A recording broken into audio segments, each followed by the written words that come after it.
Are we live? We're working? There we go. Let's start with just chatting. That needs a paperweight on it so it doesn't fly all over the place. Boom. Update that. That doesn't need to be playing. The YouTube one. No, don't play, don't play, don't play. Hello guys, welcome. Welcome one, welcome all, as we get started here.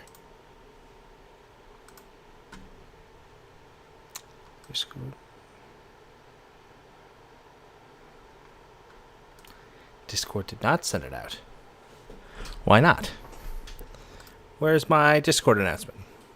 There it is. Okay, it's sent. We are here. We are live. Welcome, everybody.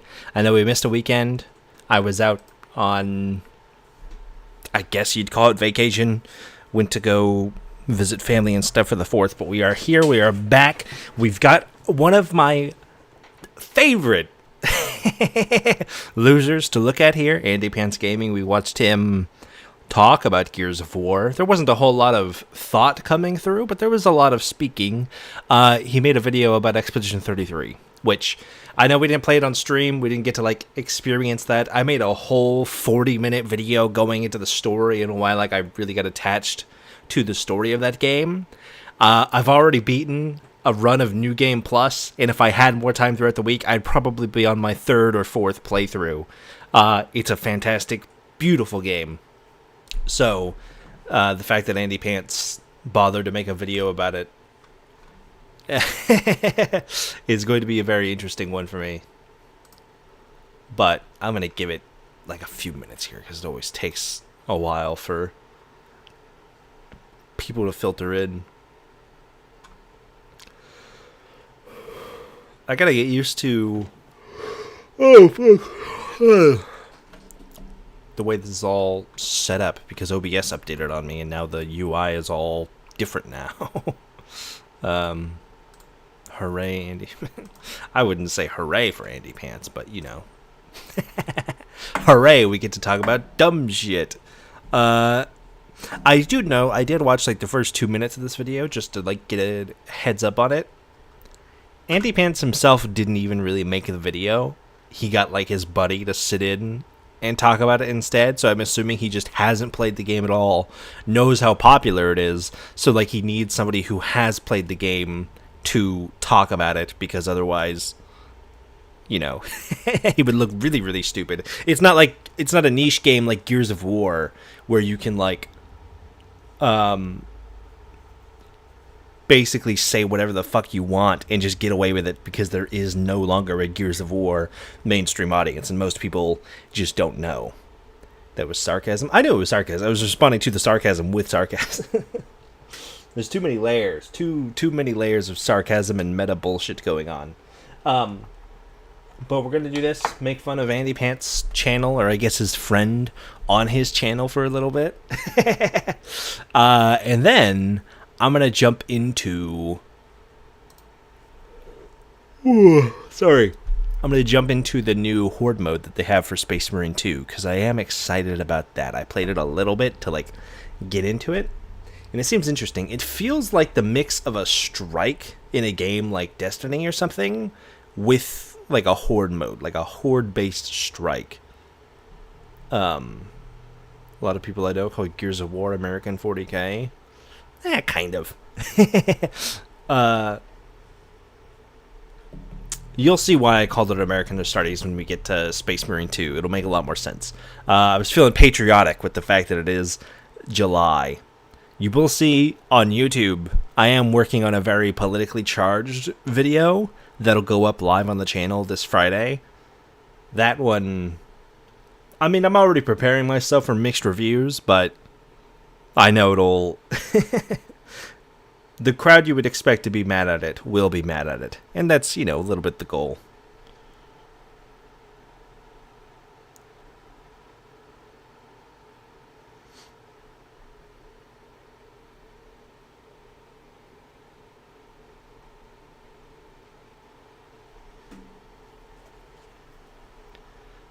It's July because I never stop hearing the amount of fireworks. Oh yeah, dude. For like the 2 weeks before the 4th and ever since the 4th, fireworks every single night in my neighborhood, in the suburbs, in the middle of the city. Every fucking night. They do not stop. They do not. The people who launch fireworks and stuff like that just don't care. They have nothing else going on exciting in their lives, so they're like, ooh, an excuse to fire bombs into the sky because I'll never amount to anything else. I don't know how fucking boring your life has to be to like be shooting off fireworks for a month straight and like still find it entertaining. I get bored of fireworks after like the second or third one at a fireworks show on the 4th, let alone firing it for weeks at a time. You keep thinking it's gunfire? Oh, there's a very distinct difference. I was gonna make a joke, but I think I shouldn't. But that's about it. We've waited 6 minutes. This is a 16-minute video, so you know we'll be here for the next 3 hours.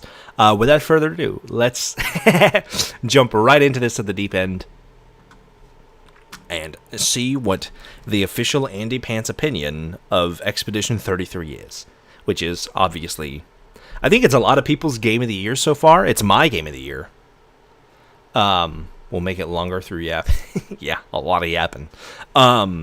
It's my game of the year pick. I can't think of anything else coming out that can even rival it. I know people have said like Kingdom Come Deliverance 2.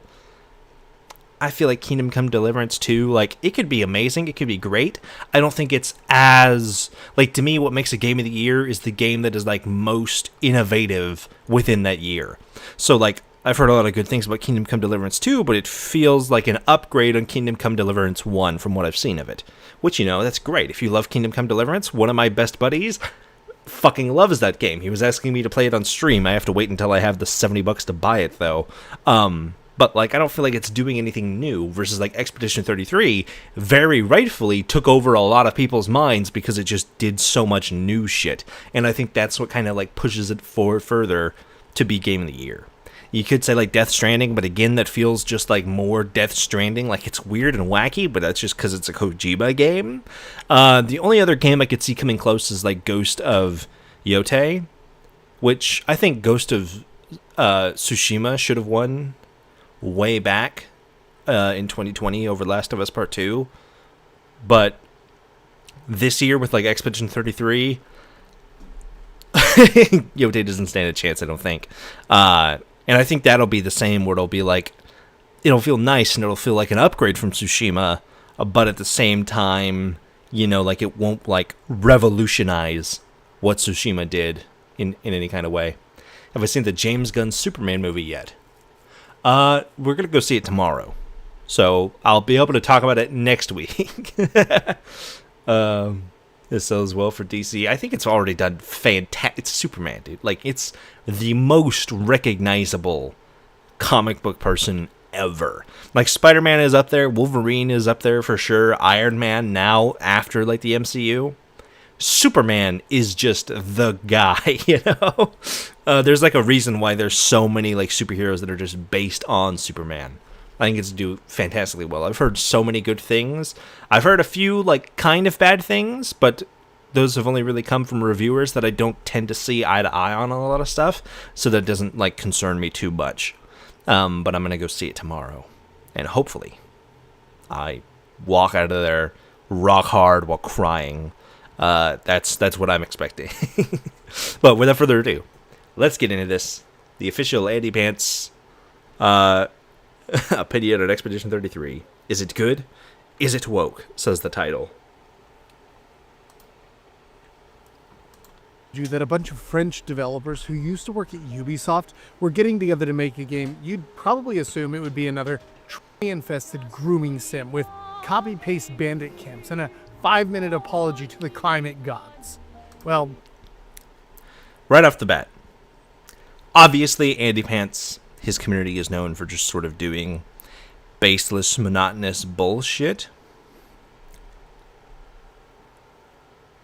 Starting out, hold on, what was that first bit? Game, you'd probably assume it would be another tranny-infested grooming sim with because it's ex-Ubisoft developers, it would be a trans-infested grooming sim.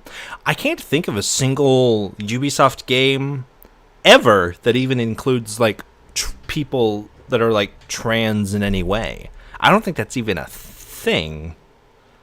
Siege has one trans character, I believe. Sens, right? I think that's it. I don't know of any any other trans characters in a Ubisoft title.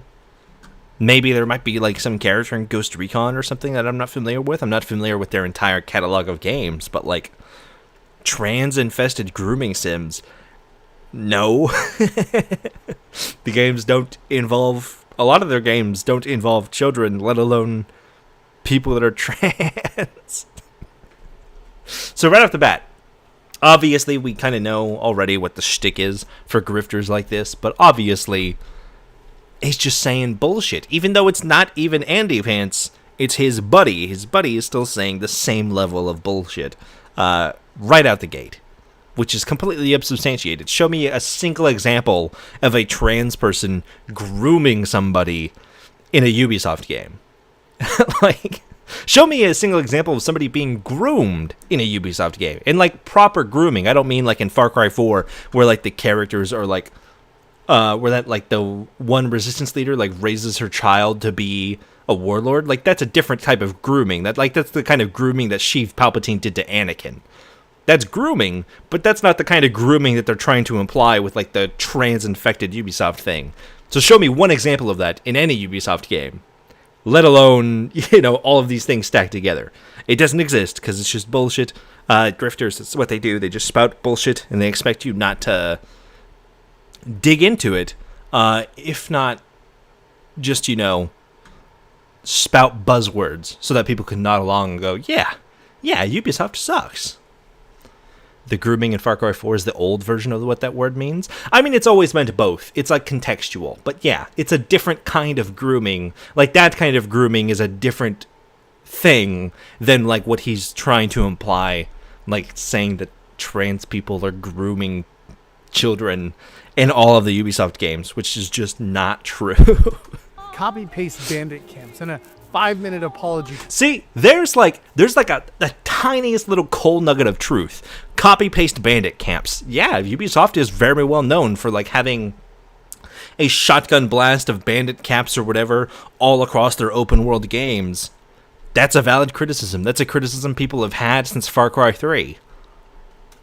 And it's like, they gotta sneak in this one tiny thing that is the most lukewarm, like, regular guy opinion ever. Everybody agrees that the way Ubisoft has done bandit camps in a lot of their games is repetitive and boring, and unless you really like that specific game loop, you're gonna hate it. But they sneak in that super digestible, easy argument so that you hear that and you're like, oh, this guy's got some good opinions. Same open world game for the past several years. I mean, yeah, Ubisoft is very repetitive in a lot of ways, but that's kind of just how AAA gaming is at the moment, because they have something that works and they just do it until it doesn't work, and they're like, it must be the gamer's fault. The climate gods. Well, that was my biggest fear when I first heard about the dev team for Clair Obscur Expedition 33, and even more when I saw it getting glazed so hard in games media. So I decided to dive headfirst in and see for myself, is Expedition 33 actually good? Or is it just another piece of modern woke trash? What's up, boys? So I'm not able to play everything in JRPG. Is it good or is it woke? If they could give me a solid definition of what woke is, or what something has to do to be considered good versus woke, that would be fantastic. Because for the most part, woke just sort of tends to be a insert for whatever slur towards a minority group that they want to use that they can't because they would get banned off YouTube for it. So, you know, until you could say otherwise, why should I care? Even if it is woke, why should I care? This idea that wokeness is some fucking awful, corrosive thing that ruins you and murders your children. Like, the fuck is woke gonna do? Like, what? Oh no! A gay person existing who has no bearing on my universe whatsoever. Why would I care? Why should you care? Why should the people, like, why do the people that are watching grifters like this, that buy into this shit, why do you care so much about it unless you, like, are scared of it for some insane, irrational reason? Like, are you scared that a gay man is going to take your wife? Are you scared your kid's going to be gay and you have to rattle around with the rationality that maybe, maybe it's not so bad after all? Oh, how awful.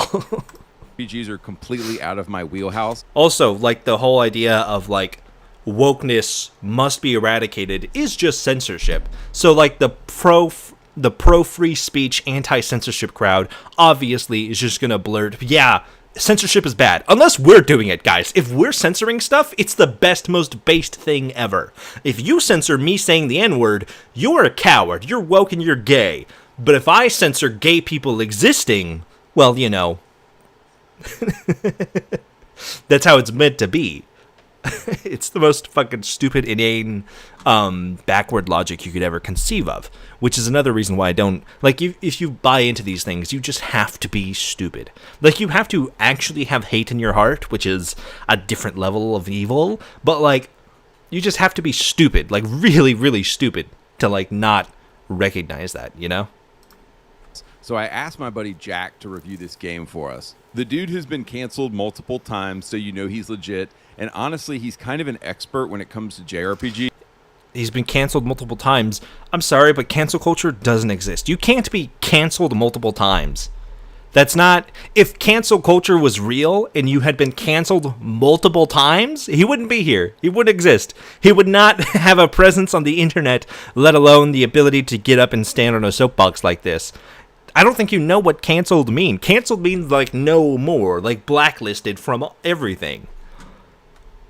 What? That's dumb as shit. So here's Jack's review of Clair Obscure Expedition 33. Let's start by looking at the characters, because this was actually the first red flag for me going in. Just from the trailers in the first hour or so of gameplay, you can already tell that this game is going to be pretty heavy on the feminine side. You play as a dude, so points for that. You don't play as a dude. You can choose to play as any of the characters. Like, the acts are set up around different characters. Like, we're going to get into spoilers and stuff for Expedition 33. I've already said that. Go play Expedition 33. It's fucking amazing. It's probably going to get spoiled to hell in this video. And I apologize if you're watching this and that is the case, but... this is your warning. You play as any of the characters. There's no limit stopping you from running the whole game as Lune. She may not be the focal point of the story itself, but there is, like, no character you play as, It's got an Asian... they are mad that it's got women, but you play as a dude, so I guess that's a bonus point, even though the last third... Well, I wouldn't even say third. Act 3 is, like, half of the game. For all of Act 3, it's centered around Mael. So, like, no. You could say, like, the first half of the game you play as, like, the story is focused on a male-centric character, but, like, not the latter half. So, what? If anything, the only other way to interpret that is that you're saying you can choose to play as a dude at any time in the game.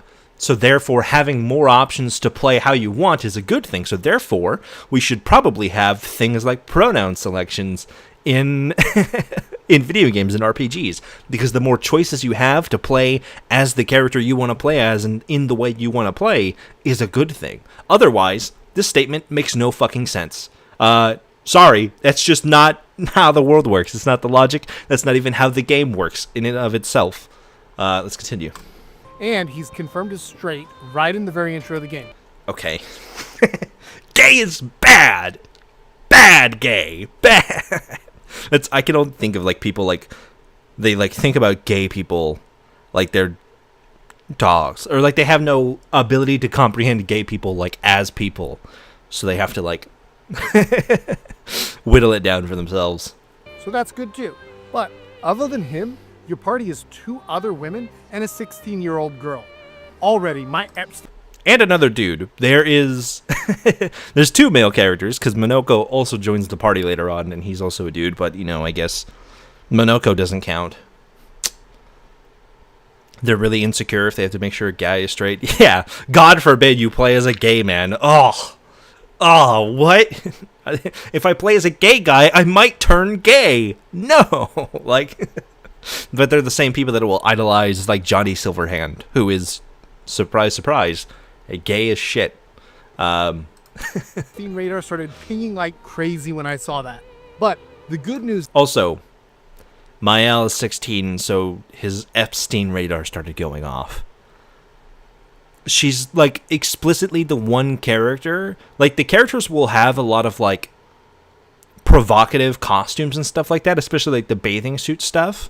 Lune has them, CL has them, Gustav and Verso have them. Mael is explicitly the only character who does not have any of that. She's the one character who, all of her relationships and conversations and stuff like that are all very wholesome. The game takes a great deal of, respect for her age and treating her age appropriate. Especially in relativity to, not being afraid to get into, the, I don't know, I guess provocative, sensual nature of the other characters who are adults. Is having a character who's a minor in a video game immediately alarm that the game's being made by pedophile? Is that, all it takes? Because, what? Doesn't Fallout New Vegas have a kid you can shoot? I'm sure I've seen that clip 100 times. Is Fallout New Vegas woke and Epsteinified because it's got a child in it? What does that even mean? If it was, a game that, did the kind of thing that, the Cuties movie did, right? The movie that's, supposed to, show off why child pageantry is wrong and then sexualizes a bunch of literal children. If it was a game like that, if Mael had the same sexualized swimsuits and stuff like that in the game, I'd be yeah, that's fucked up. That shouldn't be in the game. That's messed up. But it doesn't. So I don't get the criticism. You brought in your friend who's played the game, and he's wrong about there only being one dude. Technically, there's three. It's just two of them don't exist at the same time because Gustav dies. Spoilers, I already warned you. And, the whole thing of Mael doesn't matter. This has no bearing on the story whatsoever. You're just, the fact that, you jump to that conclusion is more worrying, and it says a lot more about you than it does any, speculative game developers. New Vegas was supposed to have more queer characters in the game that got cut. Oh, yeah. Well, because New Vegas is made by Obsidian, which was made by, the original Fallout devs, who were not scared of, queer characters and stuff to begin with. Fallout 2, I think, has the first ever queer kiss in a video game. I think it's got two dudes that kiss in it. They don't give a shit. Yeah, but the people that love New Vegas would hate that. Is that the relationship the game shows with her is actually really wholesome. Hey, cool. So you're just talking about how you're jumping to conclusions, and your train of logic is really concerning if the first thing you see is a 16-year-old in a game and you're like, huh, is this game being made by pedophiles? No, dude, that's not. You drive by the park and you're like, there's a lot of kids there. I wonder if this park is owned by a pedophile. It's that's not how that... What? What are you talking about? The existence of children equals pedophile? I guess inherently the answer to that would be yes, but that's a different thing. Either way, the whole statement makes no fucking sense. You're just trying to, throw out buzzwords and scream, Ubisoft is woke. This game must be the wokest thing ever. But it's not, because woke just isn't real. There's a very strong big brother, little sister dynamic between the main male character and her throughout the whole game, with no weird stuff at all. Did you play the game? I mean, the big brother stuff. But, you're talking about it as if Gustav goes through the whole game. Either, tighten up your script work, because this, whatever script you're reading, fucking sucks. The implications of the script are so wrong and so bastardized to the story of the game. If you're gonna talk shit and like say that everything woke is bad, at least have a tight fucking script that that doesn't sound like you're talking over yourself and fucking mumbling and fumbling. I stutter a lot. I'm doing this live. When I write a script, all of my words that I choose or that I pick and choose are very deliberate. The fact that like you can't even like attempt to analyze this game from any other lens is insane, unless you're like very explicitly trying to avoid spoilers. But I mean, just say that at the beginning, you know. Editors are the true heroes of this. Yeah, fucking run that shit through Grammarly, dude. Like, what the fuck are you doing? All surprisingly. The other two female characters are also close to normal, at least as close as 2020. What the fuck does close to normal mean? What? What is normal in this context? One is an elemental wizard. The other one uses magic cards to curse you. Do you mean close to normal? Isn't that they are straight? Possibly. I think there's a couple scenes of Lune and CL where it's like, yeah, they would. They've definitely got that kind of chemistry. But like, does normal in this context just mean straight? Is that really where you're about to go right now? That's the end all be all of it? We're half an hour in, and I've gotten a minute into this video. We're never going home. 25 can do. Nobody's gay. There are options to romance both of the adult women, though it's not very well developed, and they have very clear backstories of being straight. Okay. The game isn't like a full RPG. I guess like if you really, really want romance to be developed, they've also got other things going on, and by the nature of the story, it wouldn't make sense for them to have full romances anyways. This pipeline starts to influence your whole worldview. Yeah, they view anything that isn't straight and white as outside of the norm. For 2025, all 4 of the characters that are human, 5 of the characters that are human are straight. I don't think there's a single gay character in the game. There's characters that are definitely flirty. I think Verso might be a little fruity. I can't remember off the top of my head. I think it's something you find in notes or something. But like, what these people typecast as woke, like the wokest thing in this game is that there's a few black people in the game, and like one of the main characters is Asian. Like, for what the ordinary stereotype is of wokeification, this game is like very, very low on that radar, and yet they still find a way to like completely dehumanize entire swaths of people as if they don't exist and they don't deserve respect simply for existing. It's fucking... The mathematics of that is astonishing to me. They're not even weird. I also am willing to bet, because of the fact that, like, it's either the script really, really sucks and they didn't put a lot of thought into writing it, or we're looking at another Gears of War situation where even though Andy Pants himself didn't play the game and he got his buddy who does know RPGs to play it and, like, do the video on it, maybe he just played through Act 1. So all he knows of the game is like what happens in Act 1, so he doesn't even know that there are other male characters. Oh my god, I'm looking at this. The footage is all from Act 1. That might be the case. He might have just played the first act of this game and called it there. So that's like why the extra context from other stuff in the game is not being brought up, because they just never... Maybe that's what he means by like relationship isn't fleshed out, because until you can't like finish out relationships until Act 3. So if you only played Act 1 for this video, you're not going to get the full scope of how the relationships develop. I'm willing to bet right now that's probably exactly what it is. Girl bosses either, other than just being good at combat, but that's more of a game mechanic side. Hold on. Being a girl boss is bad, but being good game mechanically isn't. Then like what would you consider being a girl boss? Lune and CL are both the characters who solo, and Mael are the characters that solo the strongest creatures in the game. Like during the cutscene, like when you're fighting the Axons, like really powerful enemies later on, CL kills the first one, the Mask Keeper, on her own. She figures it out and defeats him. Lune kills the dancer, the Sirene, all on her own because she sees through the lies. Mael literally puts down Renoir at the very end of the game. Like, does that not qualify as girl boss? Because, well, I mean, you didn't play the game, but like, does that not qualify as girl boss because it's like in a cutscene, or they didn't say that like they were defeating the enemy? Because I figured that like that kind of thing, where the female character like effectively 1v1s an enemy in a cutscene, would qualify as like girl boss status. But I guess not. I mean, you didn't play the game, but like, I'm surprised. I'm surprised that didn't come up. Their characters are mostly feminine. It hurts because, like, hold on, mostly feminine. Shut the fuck up. These are some of the most attractive feminine characters. The characters are so feminine that Verso and Gustav are feminine. What the fuck are you talking about?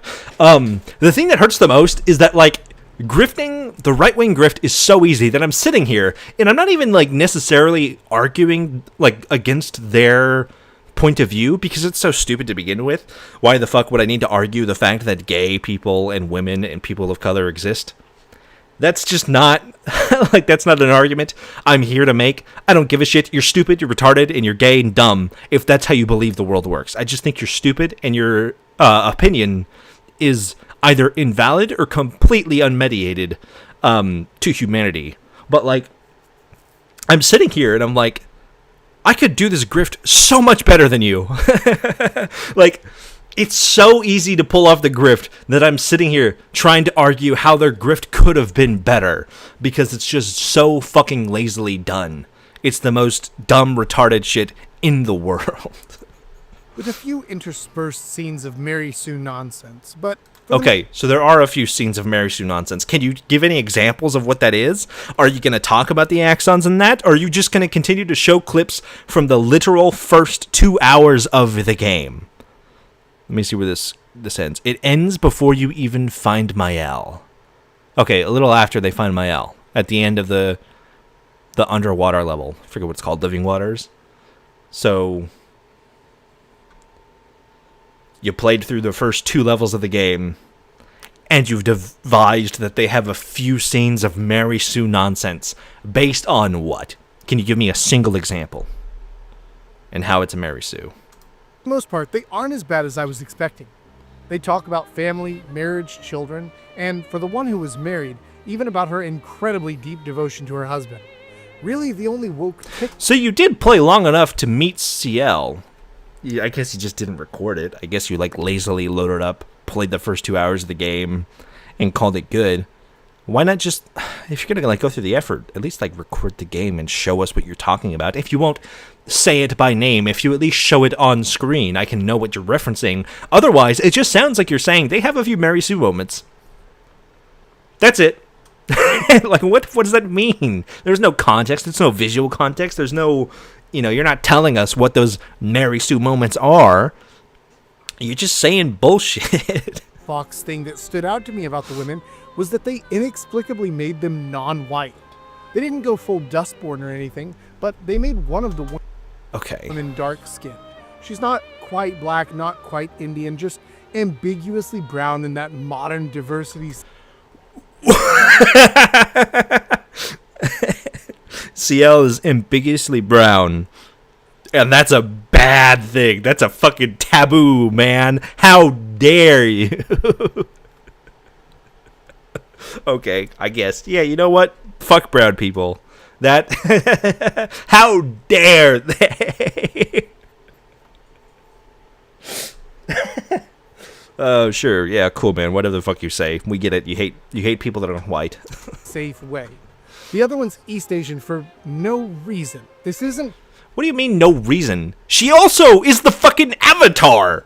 Are you gonna talk about how she's the fucking Avatar? She could do fucking elemental bullshit? The fact that she's East Asian is the part that's, like, throwing you off? 2025 Tokyo, guys. It's supposed to be in 19th century France. No, it's not. It's based on France. It has the Eiffel Tower. It is explicitly a different city called Lumiere. Even when you go into the real world, if you played the game and you got to the very end, even when you go to the real world, it is a different universe set in the city of Lumiere, which is slightly based on 20th century France, or maybe even 19th century France.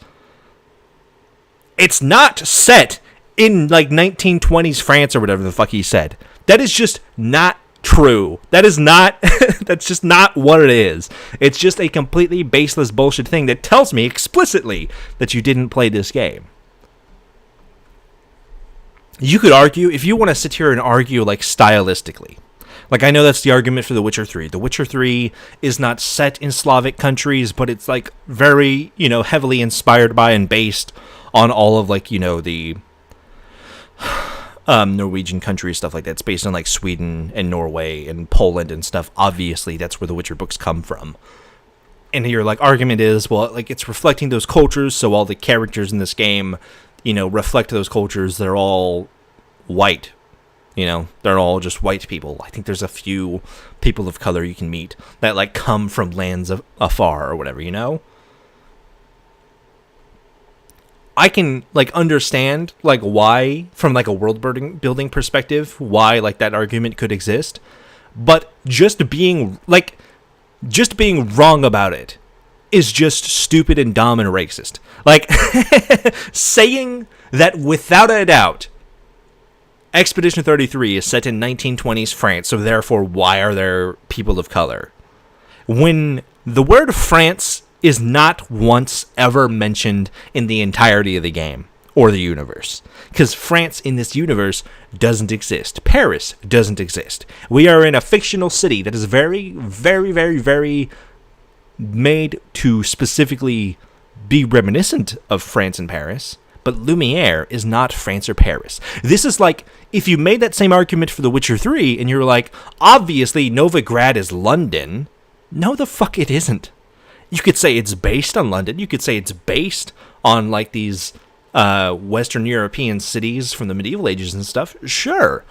That doesn't mean it is. That's not how that fucking works. You're just a fucking dumbass who didn't play the goddamn game. You fucking moron. They don't do any goofy oppression Olympic stuff in the game, or... It has cultural elements, but that's where the similarities end. Yeah, it's like inspired by the cultures, but it isn't a reflection of it. If we were talking about Assassin's Creed Valhalla or whatever, right? And it's like literally set in London in the 800s or whatever the fuck, whenever Valhalla takes place. I don't know, when British people had straight teeth. Sometime in the past.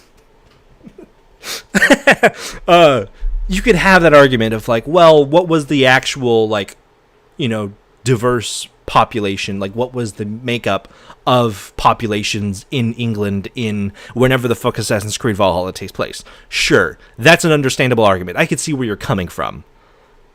This doesn't matter to Expedition 33. It's set in an entirely fictional world where people can paint realities. They are gods in a fictional city called Lumiere. Like, that's just not true. That's not how it is. Gears of War Sarah is a spade. Yeah. Like, it's like if you were talking about Gears of War and you're like, it's set in America. Why are there so many people of color? It's like, dude, what the fuck? I mean, first of all, that to begin with is stupid. America, historically known for being the melting pot. But even if you tried to make that argument, we were like, obviously, the UIR is set in Russia. Why are there so many, like, people of color within the UIR? And it's like, no, it's not. It's set in a fictional planet called Sarah that just so happens to closely resemble cultures and, everything else on Earth. But that's more so you can understand the fucking game. If they invented a whole new planet and people and culture and language, you wouldn't be able to understand it because that's not how expression works. It just closely resembles it so you can, follow along. That's the stupidest fucking thing I've heard so far. And they did say that, like, all of Ubisoft games are about trans people grooming children, which is also just not true. Ever talk about their skin color, but it's just such an odd choice for the setting. It looks like they... It's an odd choice for the setting. The setting of what? The magical islands? You're literally fighting a stone golem with a dude who has a robot arm!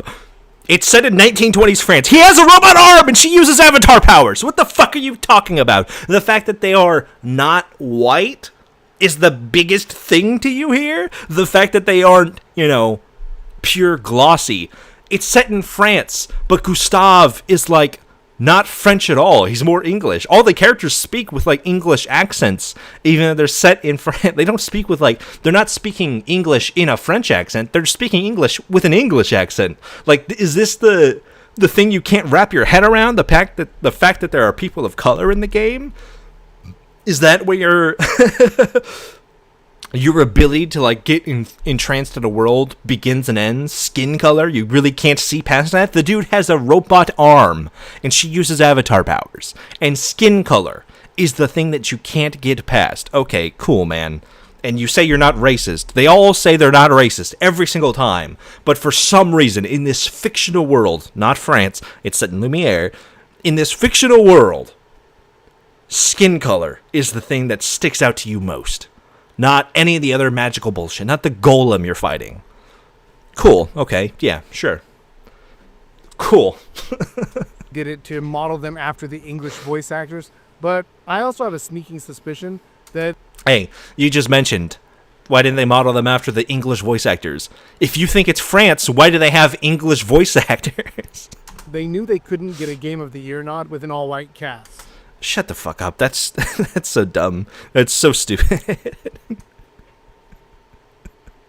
I guarantee you, even if a game did have an all-white cast, they could totally get Game of the Year.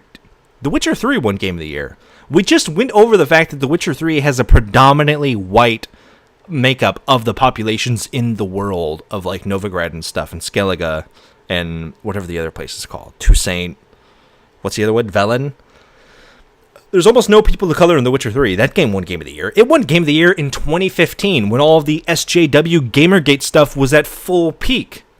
It like, if that's not like all the proof you need, I don't know what else you fucking need. Like, if a decade ago, when it was so much worse, a game could win Game of the Year with an all-white cast and an all-white universe, you telling me that they're including people of color not because, you know, it's something the team respects or like they want to treat people like people and they don't have an issue with it existing in their universe of magic and fantasy? They did it exclusively for the Game of the Year nomination? Sure, buddy. Whatever. Shut the fuck up. What? No. We have a mission. Oh, fuck the mission! Fuck the mission, Loon! That What is the context? brings us to the last character you get on your team, who's not human and is basically a furry. And this... Basically a furry. He's a wooden doll with hair. Is that what it constitutes to be a furry? Being hairy? Like, is Verso a... He didn't mention Verso, by the way. He skipped Verso entirely. Is Verso a furry because he's got a lot of hair going on? What? That is no... What? It's a character... Fellas. Is it gay, woke, and furry to have hair? That's such a dumb fucking RP. He's literally a wooden doll with a hair. God. Fellas, is Woody from Toy Story a furry?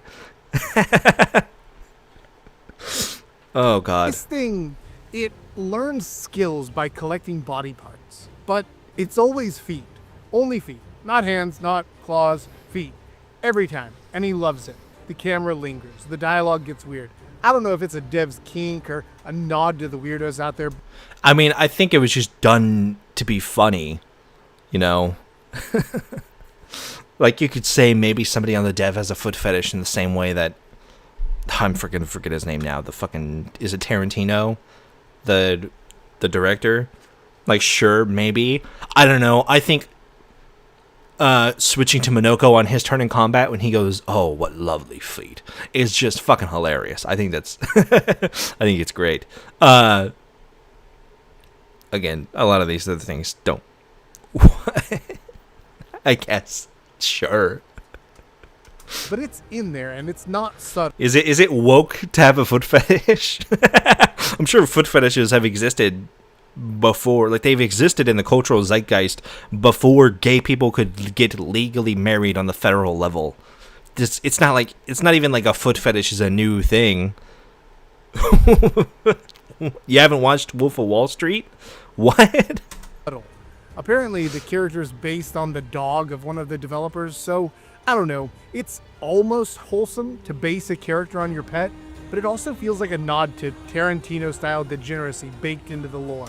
Oh, being a foot fetishist is degenerate. I guess. Fucking isn't the... So you're just, like, against personal freedoms? I'm not a foot guy, but, like, you know, I respect your right to do foot stuff in the bedroom. You know, as long as you're doing stuff with your partner consensually that's not harming anybody else. I don't give a fuck what you do with your feet. I don't care if you piss on them or you fuck them. But, like, I thought, like, the whole... like libertarian idea is that like you should be allowed to do whatever the fuck you want to do. Is it degenerate to be a libertarian now? Is that like is that where we're going with this? We're going for pure total cultural purity. That's nothing less than that, nothing more than that. Wolf of Wall Street is 2 generations before mine. It is an old movie. I mean I definitely didn't see it when it came out. It's probably 2 generations before me, too. I don't know when it came out. Didn't it come out in the early 2000s? But either way, yeah. It was, like, long before this kind of, like, before all the other woke stuff was even, like, made a regular thing in, like, the social zeitgeist. Now, yeah, the party kind of looks like a DEI grab bag.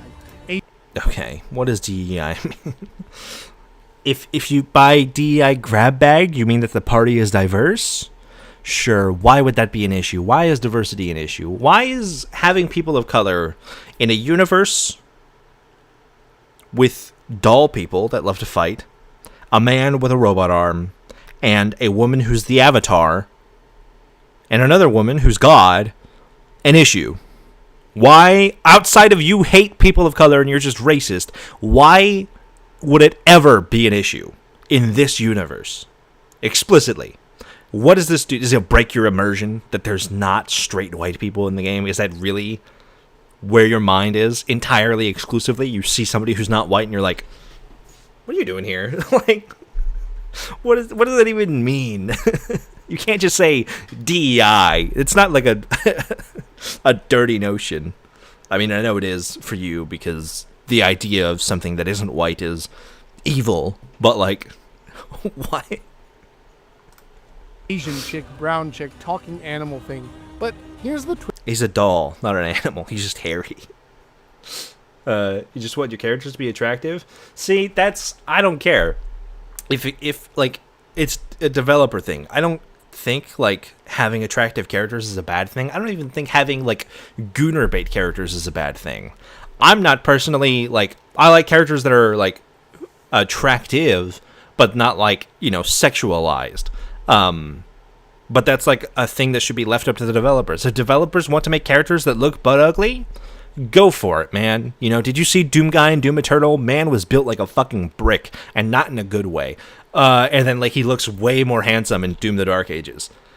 But it's like if you want to make a game where the characters look like more realistic, where they're like less, you know, typically attractive, or they are super attractive, I don't give a fuck. Do whatever the developers want to do. But like scrutinizing that there are people of color in a fictional world where you can like become a god with a paintbrush, it just makes no fucking sense outside of you hate people of color. I find it funny that I think Tarantino is degenerate because he uses a lot of anti-PC stuff in his works. Yeah. I mean, I don't think he's explicitly, like... I don't know enough about Tarantino. I don't know enough about him, or I haven't heard anything about him to, like, suggest that he is, like, a bad person. He's got anti-PC stuff in his movies, but, like, I do anti-PC stuff. I say retarded all the time. So... they're just like sticking to buzzwords because they're a very, very small-minded audience to like be focused in on the stupid minusculities. Notice how like we're 4 minutes into this, they haven't talked about the game at all. He spent 4 minutes talking about how the game features women and people of color. We're 4 minutes into a 16-minute video. That is a quarter of the video. 25% of the video has been entirely focused on how the characters are people of color. Not characters as characters. there was like a single line about Gustav and Mael having a brother-sister relationship. Everything else has been entirely based around identity politics. Coming from the people who hate identity politics, they have spent the first 25% of this video talking about and complaining about identity politics. It's almost like you're obsessed with identity politics. Just fucking fantastic. Because, like, if you turn the book around, if they were looking at someone like me, they would say, oh, you like trans people? You think gay people should be allowed to exist with respect? You're one of those identity politics people. And it's like, you watch my 45, 50-minute video on Expedition 33, there's not a single line in there about identity politics, because it's not something that matters, and it's not something that applies to this game, unless you're, like, constantly thinking about race as this, like, antithetical thing to your existence, like a rabid racist dog. But it's all they could focus on. All they can think about is identity politics, because they have nothing else to talk about. They can't talk about the game, like, they won't even approach to the game from a mechanical perspective, but they will sit here and rant and rave for hours on end about how there's a person of color in a fictional game where you're fighting literally living paintings. You're playing as a dude with a robot arm.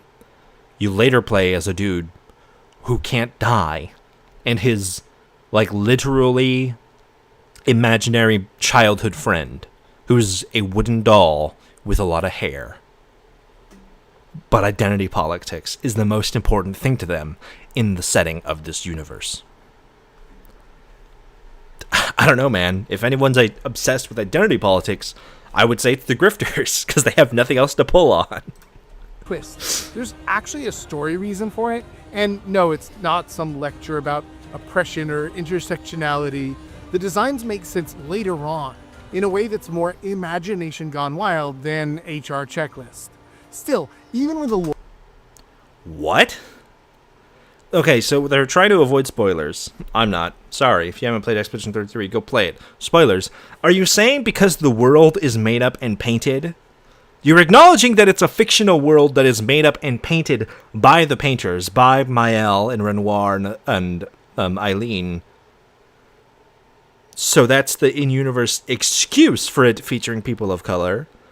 But as far as we know, the painted Lumiere is a perfect replica, or at least a attempted replica, of the real Lumiere.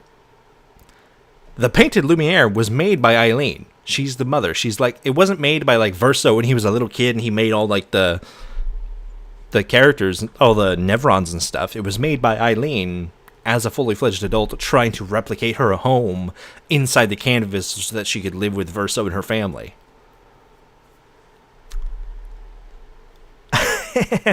So I would assume that painted Lumiere is a solid representation of the diversity and the makeup of the population of the real Lumiere.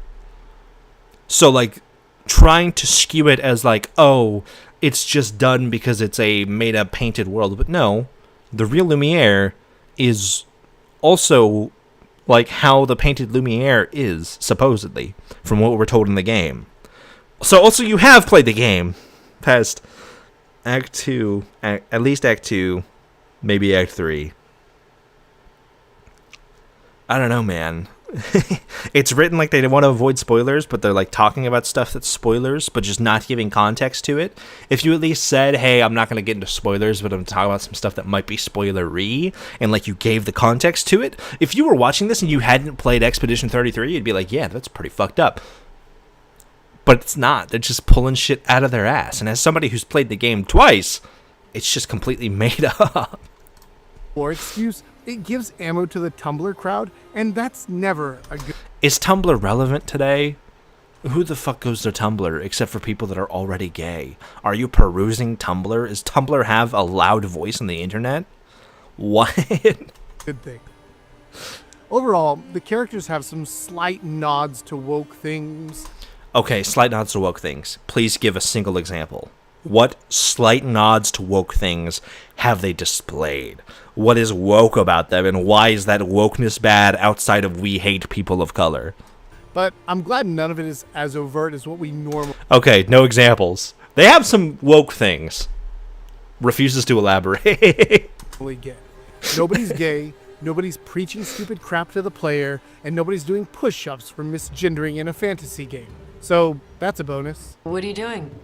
Pulling a barb. Oh, okay. I mean, yeah, you could be mad at Veilguard for being written poorly. Sure, I guess. Is that you think, like, you hate... I haven't played Veilguard because I have no interest in it. I don't even have interest in the older Dragon Age games.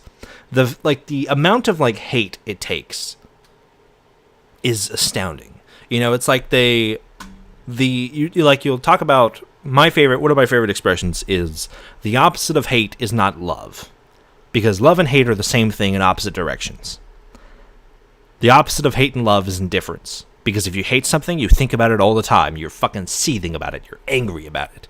If you love something, you're thinking about it all the time. You're admiring it. You're like picking through all the little details and stuff like that. The commitment and hatred. I've never seen that clip from Dragon Age of the Veilguard ever. Because I don't care about it. I don't think about that game outside of when it gets brought up by other people. I have no interest in that game. I'm never going to play that game. But, like...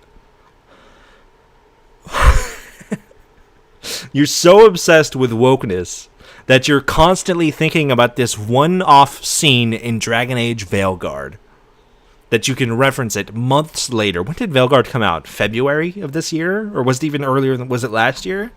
I don't remember. Hold on. Let's look it up real quick. When did this come out? 2024? October 2024. You've been thinking about this game for like 8 months at this point. And it's still fresh on your mind to like reference a single one-off scene. You care that deeply about it. That you're pulling this stuff up out of your ass. You're like that invested in it. You're that hyper-focused on it. I don't know, man. There's something insane about that to me. As for the story itself, I'm glad to report that there's no woke nonsense. Oh, there's no woke nonsense like loving your family. That's like the kind of shit that they said God of War would be woke for, because like Kratos spends too much time loving his family. And it's like the entire crux, the entire core of Expedition 33's story is like the toxicity that can arise in like family relationships when there's grief introduced. Spoilers again. Go play Expedition 33. It's fucking amazing. The core of the story is that one of the family members dies, and that grief affects every single one of the characters in different ways. Every single one of the family members in different ways, and how that affects the world, because these people are also the creators of this fantasy world. I feel like the fact that like people like this will go on and like say that like God of War Ragnarok is gay and woke because Kratos cares about his son and it's not all about masculinity and murdering people. And then like when they have a game like this, because it's super popular and they don't want to piss people off, they'll be like, it's not woke, even though the entire story is about toxic like family dynamics when grief is introduced. And the only thing that's woke about it in this fictional fantasy world of robot arms, elemental magic, and talking dolls is the fact that there's 2 people of color in it. Guys, I'm not shitting you. Out of the 3 dozen characters that exist in this game, there are 2 people of... You're not gonna fucking believe this. There are 2 people of color. And they're not even gay. They're just people of color. They're just Asian and ambiguously brown. Ooh, like what the fuck? That's what the entire video has been about. For the first 4 or 5 minutes of this video has been about nothing but hyper focusing in on that, like it's some big mind-rending fucking deal that deserves all of your focus and attention. Because oh my god, how dare they? It's fucking crazy. The entire premise of the game is that there's a paintress who erases people every year based on their age. And each year, a group of people who are set to get erased the next year set off to try to fight their way to her and stop the ritual from happening. It's a story about survival, about defending the community, and sacrifice. I mean, in Act 1, yeah. Later, most of the game is about grief. That's like what I focused on my video. The game is about grief and the different ways that grief can affect you. Although I don't expect you to read too into like the artistic merits of the game. That'd be too much. And I'd be asking for a bit too much as well. There's no anti-European message. There's no anti-male message. What is anti-male? Gustav dies. Is that anti-male? Like, what do you mean? Are you expecting... What Ubisoft game has an anti-European, anti-male message to begin with? What? Is that a thing? Is that a common concern for games nowadays? What? In what universe is that even, like, slightly a concern? What? There are absolutely no references to modern real-world politics. The story progresses as you get closer to the Paintress and prepare for the big confrontation. But most of the development is about the characters learning to work together as a fighting team and better understand one another. It's not actively masculine like the original Gears of War or anything. Okay, so it's not masculine. You just said the game is not woke, and then you're talking about all this woke shit. I don't know, man. It's not masculine like Gears of War? Fuck, man, that might be woke. And there are a lot of scenes of talk therapy style emotion sharing between the women. Fellas, is it gay to have is it gay to talk out your feelings with your friends? Fellas, is it gay to be moments away from death at all times and wanting to talk to your your closest allies about how you feel about it? I love how he says like these emotional talk therapy things, and like I criticized him earlier for not like showing scenes in context, and then the scene they show in context is Gustav talking to his ex-girlfriend about their chances of survival in a barren wasteland. But it doesn't get too gay. Okay, sorry, I forgot. Emotions, feelings are gay, guys. Be closed off and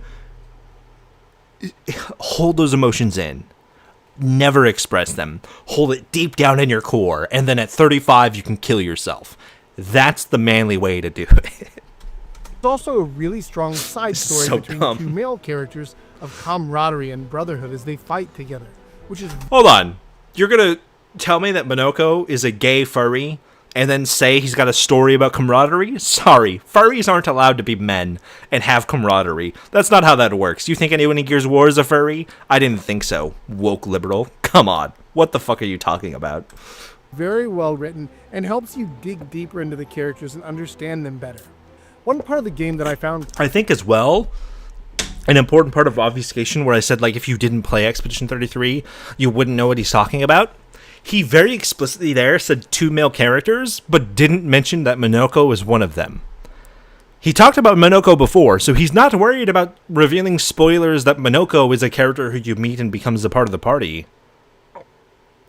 But he will avoid mentioning Minoko when it's in a positive light after he just ragged on him for a minute for being a furry somehow. Shedversity?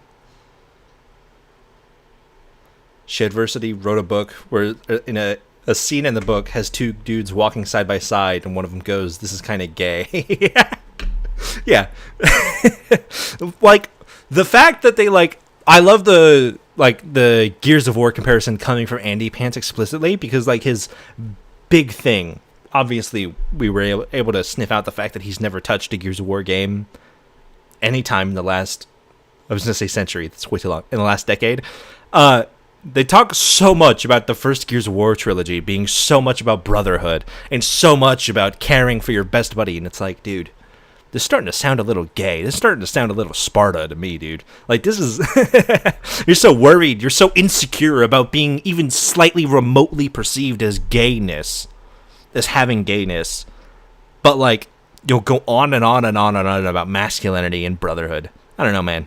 That shit sounds gay as fuck to me. To like be so focused on like other dudes is like the gayest fucking thing you could do. That is, I can't think of a single, like literally verbatim by definition, doing nothing but focusing on other dudes is like the gayest thing you can do. That's just, sorry, I don't make the rules. That's just like literally how that works. Kind of gay, though, was that cosmetics were a big part of the items and collectibles throughout the game. Whenever Hold on, fellas, is it gay to have cosmetics? What? you find an item or finish a quest, you might get something useful. Or you might get a new dress or Fellas, is it gay to accessorize in an RPG? Every single RPG has a litany of cosmetics. Every single one. That's like one of the core fundamentals of being an RPG, is like having cosmetic flair to your gear. Even if it's not like a skin and it's just like gear that looks differently, like say in Darksiders 2, it still has cosmetic flair to it. I definitely picked gear in Darksiders 2 for what looked the best rather than what like performed the best stat-wise. Fellas, is it gay? hairstyle for the characters. Sometimes you beat a Is it gay to have hair? boss, open a chest, and boom, congrats. Here's a new bob haircut or a floral. Also, I don't think a single boss gives you all the stuff that gives you hair and like cosmetics is optional side bosses. So are you complaining that the game gives you cosmetics for going out of your way to do the optional stuff on the side? You can go throughout the entire game without picking up a single cosmetic.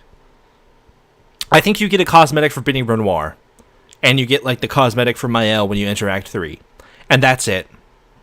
All the other cosmetics you have to like go out of your way to do a side dungeon or fight an optional side boss to get. Off the top of my head.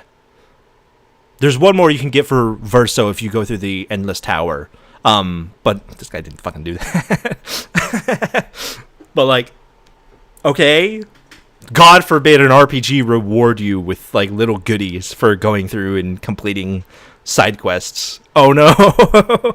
Even though like if you play the regular game without touching any of the side quests, it gives you plenty of resources and upgrade equipment to begin with. This is such a this is such an odd complaint. Fellas, is it gay to accessorize in an RPG? Is like the most fucking insane thing. Like I think it's insane that I'm saying it, but it's insane that like that's the argument they're making. It's a little gay that there's customization options in my RPG game. What is this? Like, what does that even mean?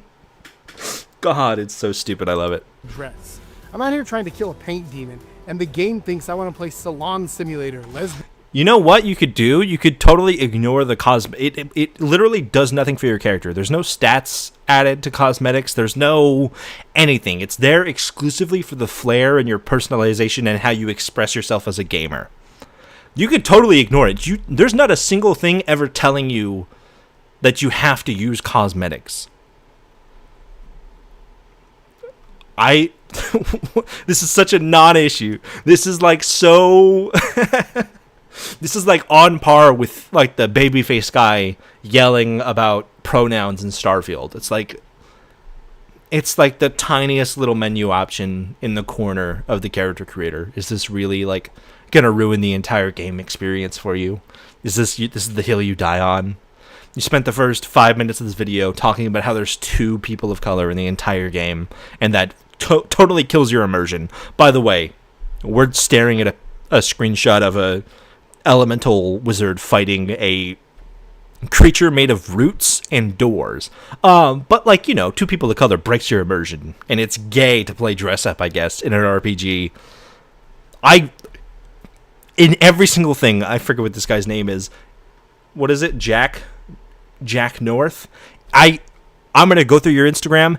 Every single fucking game you play better have 0 cosmetics applied in any sense of the word. There better not be a single optional cosmetic applied to any of your characters in any of the games you ever played, because that is gay as shit, and that is woke, brother. How dare you use cosmetics in an RPG?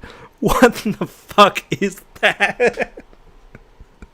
He's talking about Gears of War. Fellas, is it woke and gay to play Gears of War and like choose not generic Marcus or Locust Drone as your character? Is that gay because you're customizing? That would make Warframe the gayest game. It would, dude. Dude, Space Marine 2? Gay as shit. How dare you play dress up with your little Space Marines? That is gay as fuck. That is... This argument is so fucking dumb that in it of itself is gay. It's so fucking stupid. Oh, we're only halfway through the video. I've spent over an hour on this now. Beams of Versailles. What happened to weapons? Give me a badass scythe. You get plenty of weapons. What are you talking about? Each character has like a total of 20 to 30 weapons that they can unlock that you also unlock through fighting bosses. You arguably unlock more weapons than you do cosmetics through just playing the main story. What?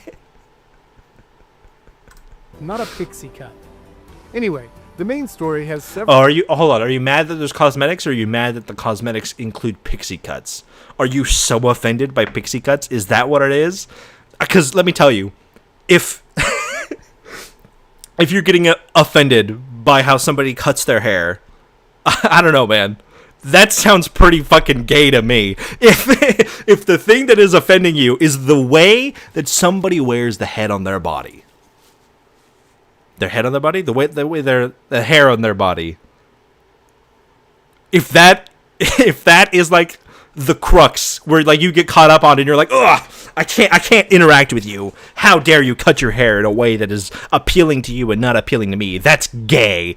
I don't know, man. Being that concerned with somebody's hair or a hair option in a video game that you don't even have to interact with sounds pretty fucking gay to me. I have, like, the gayest thing you can do right now is hyper-focus on all the dudes and hyper-focus on how the fictional characters have the option of doing their hair.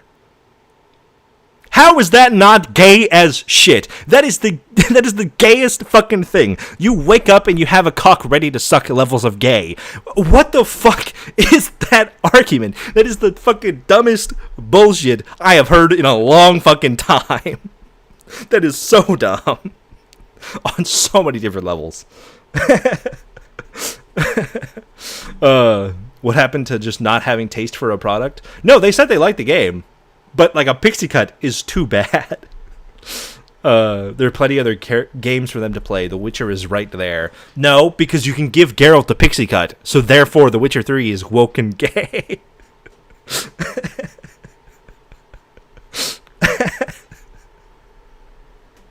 God, it's so fucking dumb. That's so... It's so stupid. Several great plot twists throughout, right up to the end of the game, and it never disappoints. Right up to the end of the game. There's no plot twists after Act 3. The big plot twist is Act 3. Either your script sucks again, or you didn't play the game. Did you? Hold on. Because the game does fuck with you where it says, like, Act 2, and then there's an epilogue, and then Act 3 is after the epilogue. I wonder if he saw the epilogue after Act 2, and he was like, oh, that's the end of the game, and went home. Loved what they did with the story and how they used the star power they have as voice talent to bring players into the world. Every single actor... I'm just surprised that you don't think the actors are woke and gay. We've got Charlie Cox, MCU, Disney, gay. Jennifer... Is it Jennifer English? Baldur's Gate, gay. Devora... I'm going to forget her name. Lae'zel, she's in this game. Woke, gay. The other guy, Gollum, whatever his fucking name is, MCU, Star Wars, Disney, woke, gay. I don't know, man. This star lineup is looking pretty woke DEI to me.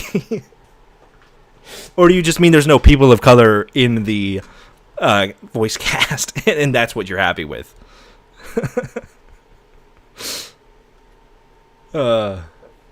You ever watch Lord of the Rings? Frodo and Samwise are sometimes seen as so masculine it's close to home. Frodo and Samwise are gay. Like, the Lord of the Rings in and of itself is gay. Like, the main theme of Lord of the Rings is that love is the strongest force in the universe. Love for your friends, love for the people around you, love for your family members, love for like just life in general is stronger than any force in the world. The love between Samwise and Frodo is stronger than the power of the ring, this one force of ultimate evil. The love between these two men is stronger than ultimate evil. That love doesn't have to be sexual. It's obviously platonic love between Samwise and Frodo, but that love is stronger than literal evil. But if you say that Samwise and Frodo love each other, that's gay and woke and dumb, guys. You only see it in the game if you apply it. Just don't. Just don't. It's like complaining that you have the option to add an ingredient to the food. Yeah. It's like buying, like making a soup and then putting like half a cup of salt into it, and you're like, why is the soup so fucking salty?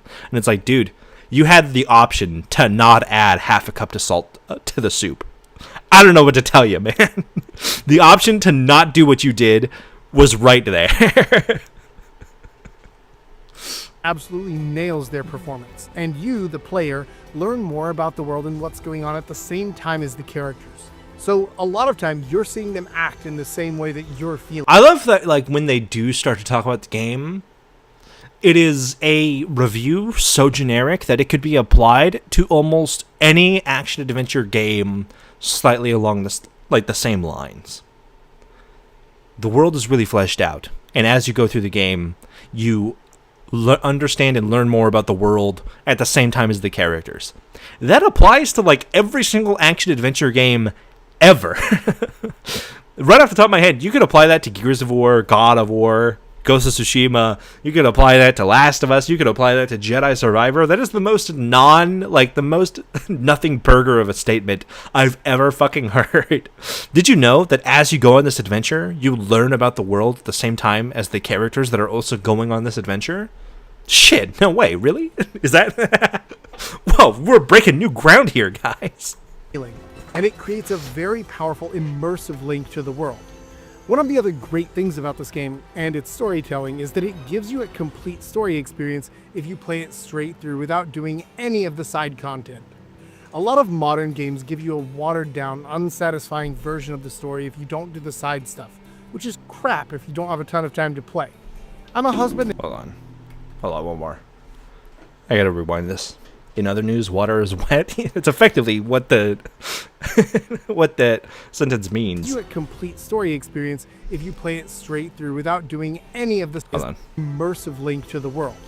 One of the other great things about this game and its storytelling is that it gives you a complete story experience if you play it straight through without doing any of the side content.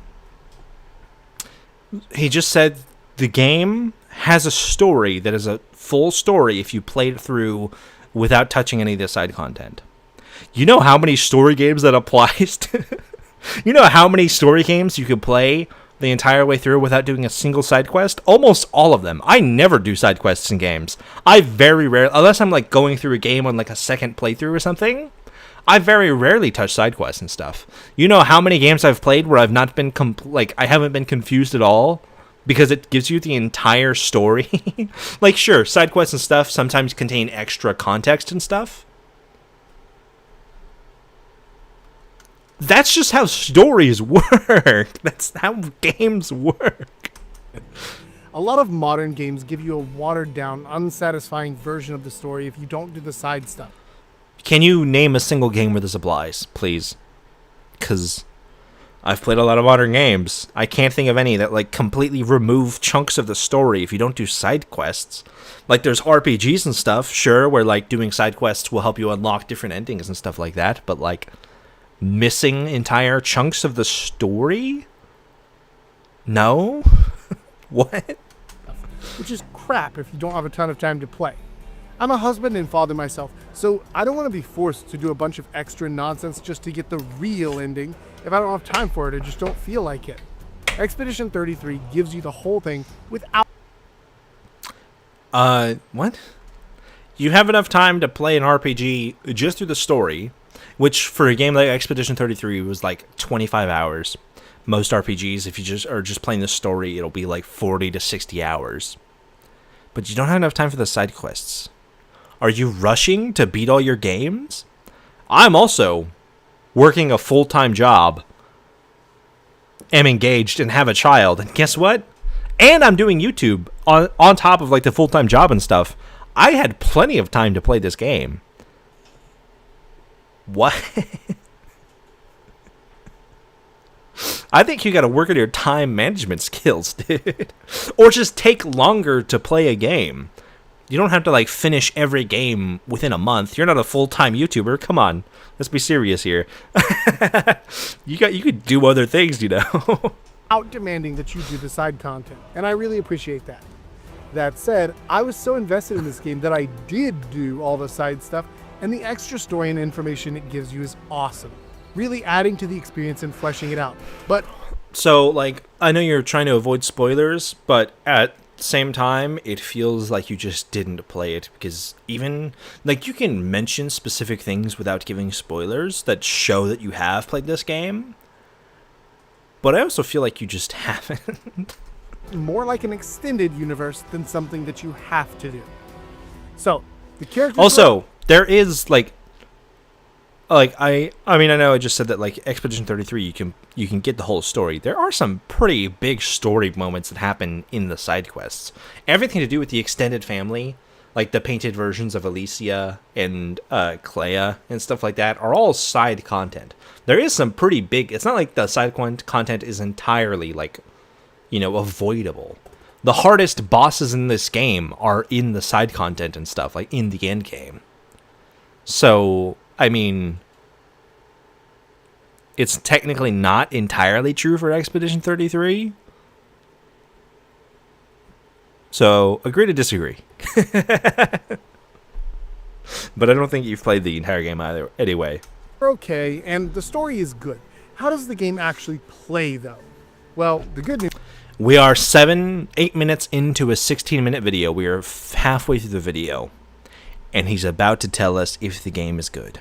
Again, these people are so not obsessed with identity politics that they spent the first 6 minutes of the game complaining about identity politics and are going to spend the back half of the video on the game itself as a video game.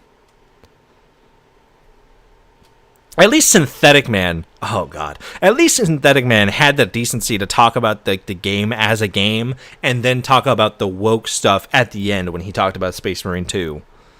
I mean, his criticisms of the game were also incredibly shallow and dumb, but like at least they came first, you know? News is that it's excellent. The game is a turn-based RPG at its core, so dealing with stats, numbers, and skill progression is a standard part of the package. As you level up, you get more points to spend on equipping skills, but it works kind of like Materia from Final Fantasy VII. You can only use the skills that you have equipped, and the points are the limit on how many you can equip at once. Everyone can equip... You talk about Lumina. You're like talking about Pictos and skills at the same time, but they're different things that work differently in the game. But you're dude, this...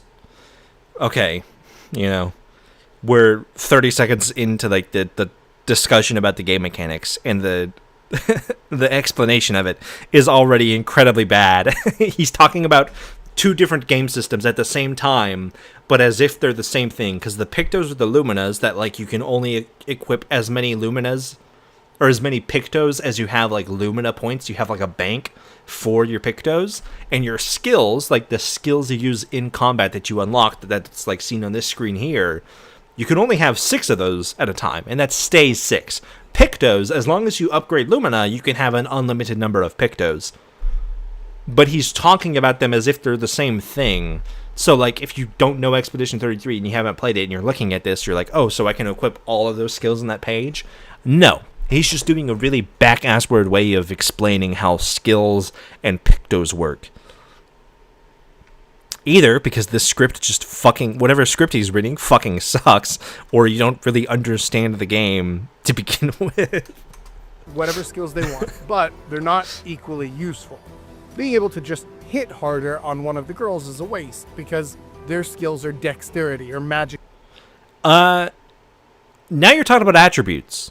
Like your stats, like strength and stuff that you upgrade, which is different from skills, which don't scale different to character, they scale different to weapons and the weapon profile. Okay. Again, we're conflating game systems all at the same time and not sticking with any sort of consistent vocabulary. Cool.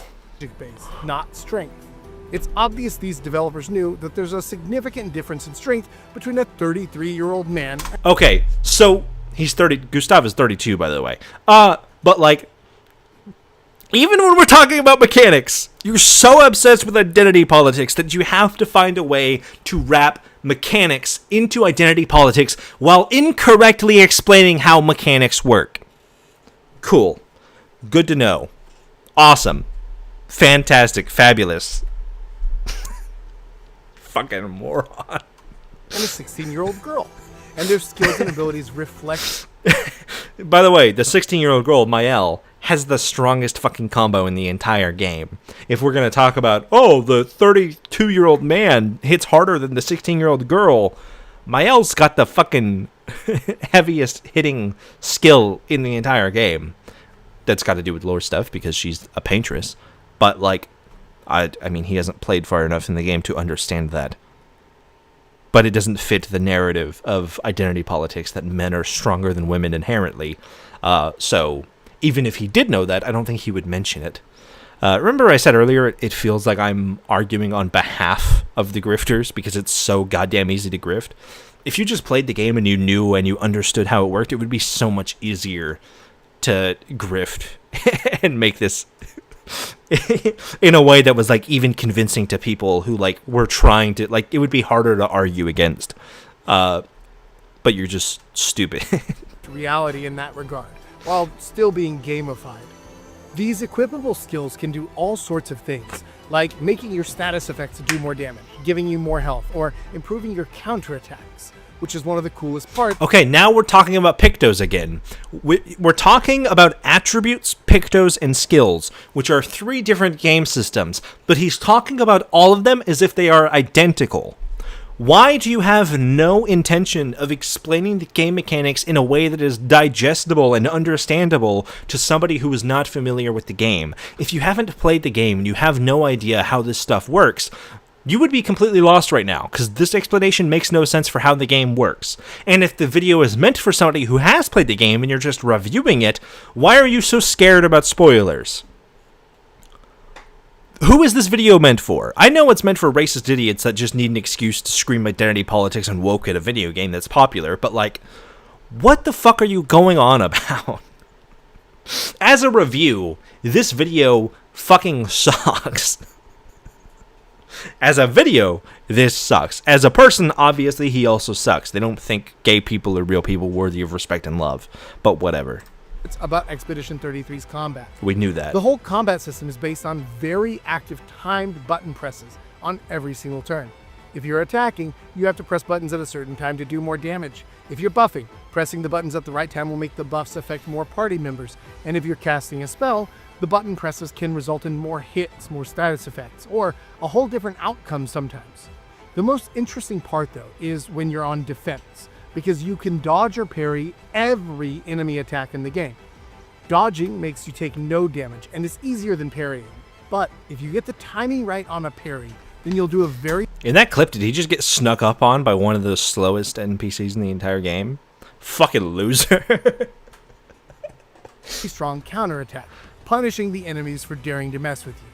In fact, if you're skilled enough at the game, you could...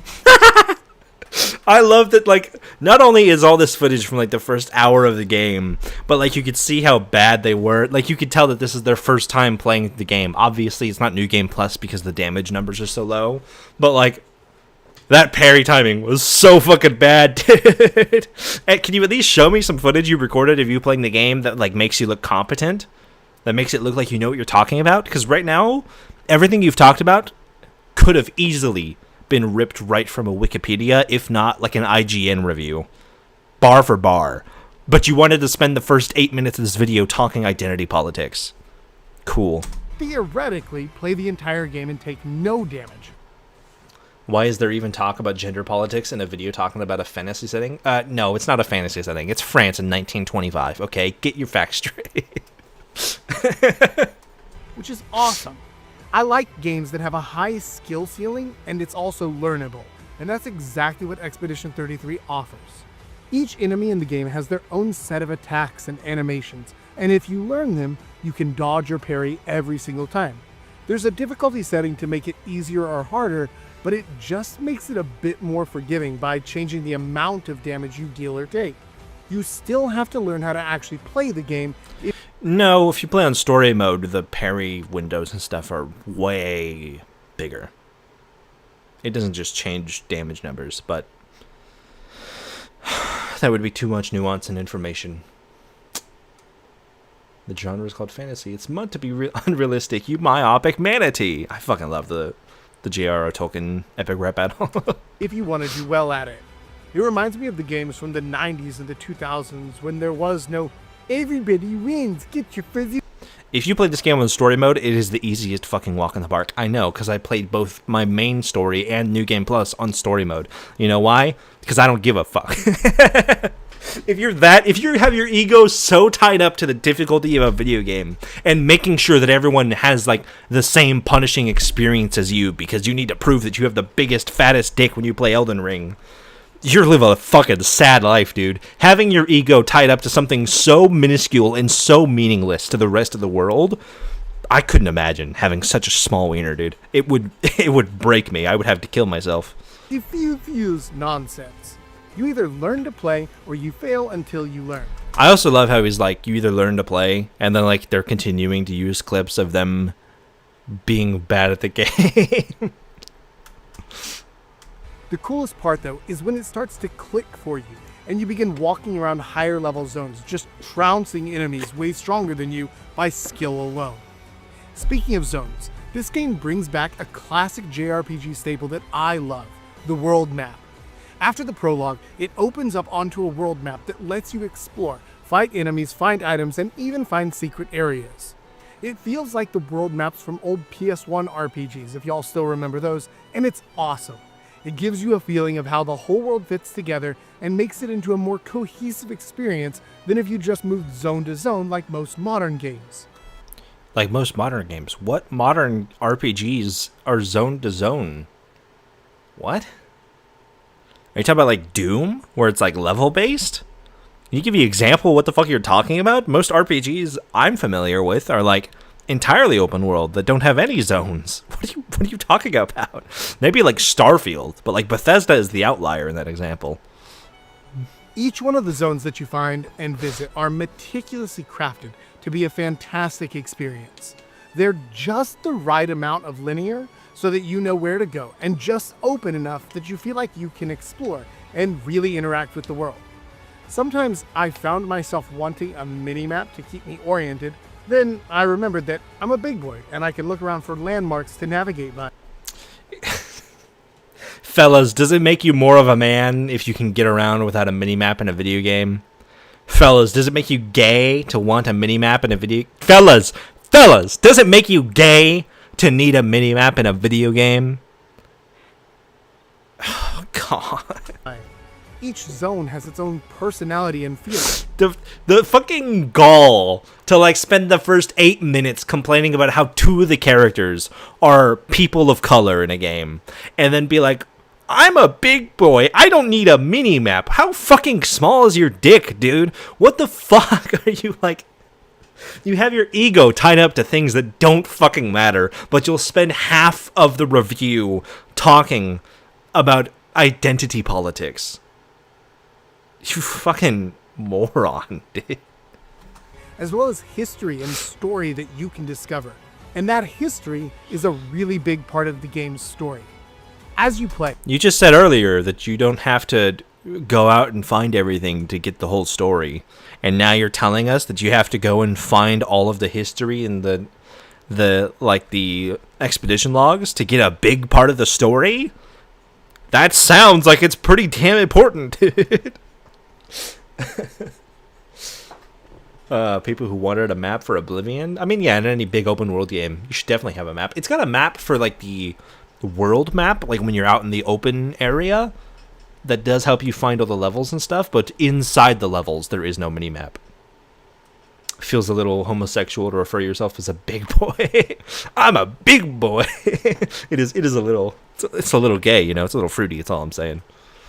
You'll run across these journals left by previous expeditions, usually telling a story about what they experienced or how their group fractured, and sometimes even how they died, as written by a last survivor.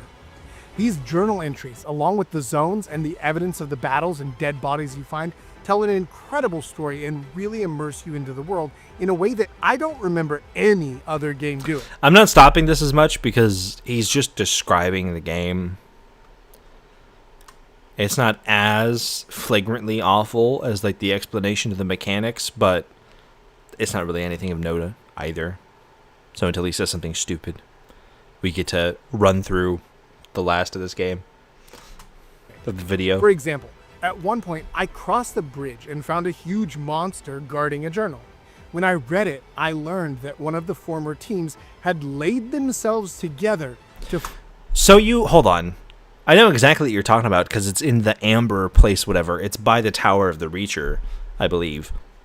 Where it's like this zone where you can find an old expedition that built a bridge out of their bodies so that the next expedition could reach like the boss enemy in the zone. You have to cross the bridge of bodies to get to the boss enemy. If the journal is what clued you in to the fact that the bridge of bodies was built by a bunch of people literally using their bodies as a bridge. I know like media literacy is a joke and a buzzword and stuff now, but man, media literacy, am I right?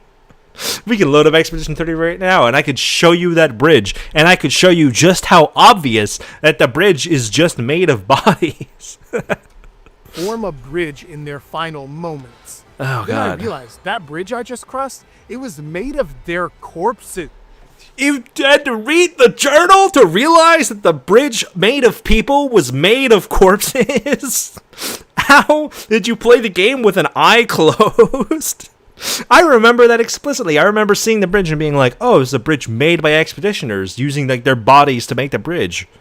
That's interesting. That's really cool. And then I read the journal and I was like, oh yeah, it says exactly what I could see. Cool. Dude. Dude.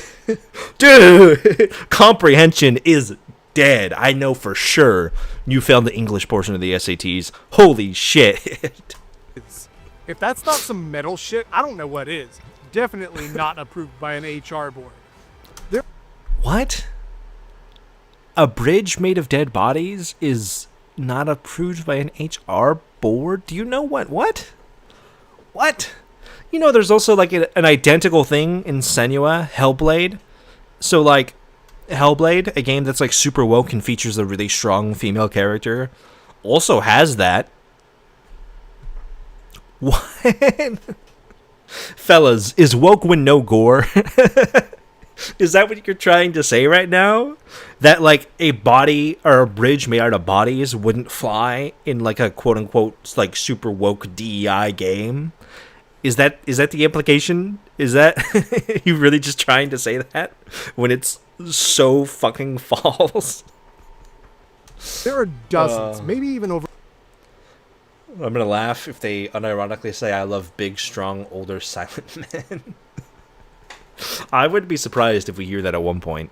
It's gotta come sooner or later. For 100 moments like this throughout the game where a realization hits you of what exactly you're seeing or what's happening, and every time it draws you more. I haven't commented on it so far. I'm so like concerned or curious why all the footage from the game is like zoomed in to like 115%, where it's like the UI is just barely not visible. Is it like they're trying to obfuscate like what level they're at or whatever? Because if you're even slightly familiar with the game, you know that this is like the first 2 hours. You know, you could tell by like the damage numbers being shown on screen that they're not very high level. They showed us like the level up menu when Gustav was only level 7. Why did they zoom it in? It has like no bearing on the video, but it's just really odd to me. And more into the world and story, immersing you into the lore and the emotion that it creates. The last time I felt this attached to a world and characters was back when I played Lost Odyssey on the 360, and that's high praise. Okay. From the ones who came before. And lay the trail for the ones who come after. The overall presentation of Expedition 33 is nothing short of amazing. Graphically, the game outshines most AAA trash being released these days in both. Graphically, it's running on Unreal Engine 5. Most AAA games are made on Unreal Engine 5 nowadays. If you want to say stylistically, the art direction, sure. Fidelity-wise, it's not like it's the most fidelity, like, gorgeous game from a fidelity aspect. It is a gorgeous game. It does look fantastic. But I think the art direction carries it a lot more than, like, the raw, you know, what would you call it? Like, look of the game. Like, the art style is the most impressive part about it, you know? Didn't Andy Pants make a whole thing about games being woke because they used Unreal Engine? Probably. It's also probably the crowd that says, like, we don't need games to be super realistic looking. They just need to, like, have a strong sense of art direction. But I feel like art is gay as shit. Form and function. The art style is inspired. The actual graphical fidelity is through the roof, and the performance is rock solid. I played it on a PS5, and I didn't have a single crash the whole time. The design of Played it on PS5? So you went into this game knowing or thinking it was woke, and you paid for it. Come on, guys. You don't have access to Game Pass? Each character is unique. Each zone is distinct, and each of the 50 or so enemy types has its own 50 or so enemy types? I'm not going to do math in my head. That could be close. That feels like a Wikipedia line, though. completely different style and move set. The animations, while not always predictable, look incredible, and always What? Animations, while not predictable, look incredible. Is there something about predictability that makes animations look better? Am I missing something there? telegraphed in some way so that you can dodge or parry. The environmental details are so incredible and well made that you begin actually looking past insane things like the bridge I mentioned earlier. The world itself genuinely looks and feels alive, and the game is presented in a way that makes you feel like you're really in it. The only thing that transcends the graphics and presentation of this game, though, is the soundtrack. I don't know if this game will actually win Game of the Year, because there's so many retarded people voting on stuff like that. Okay.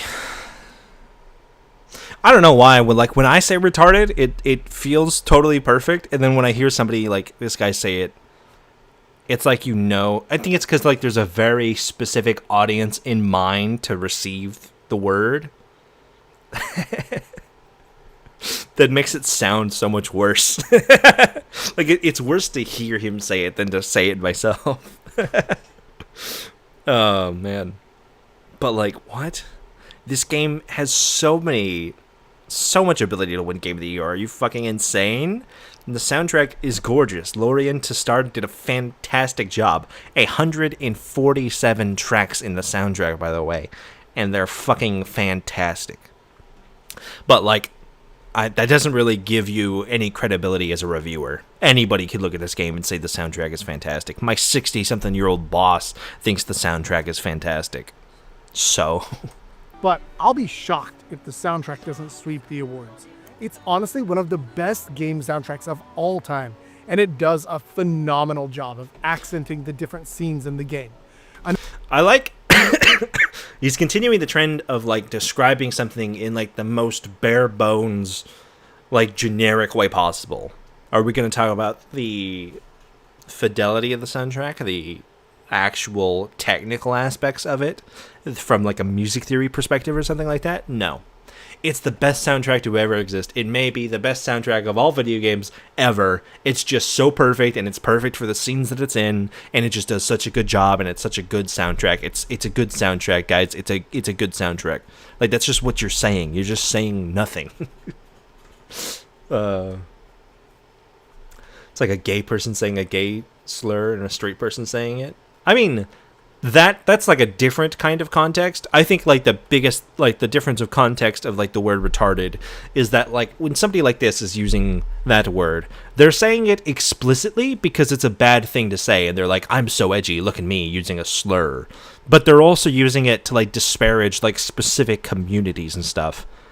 Where it's like me saying the word retarded is very explicitly going after this one singular person for their like lack of logic and mental capacity, which I guess you could argue is problematic in some way.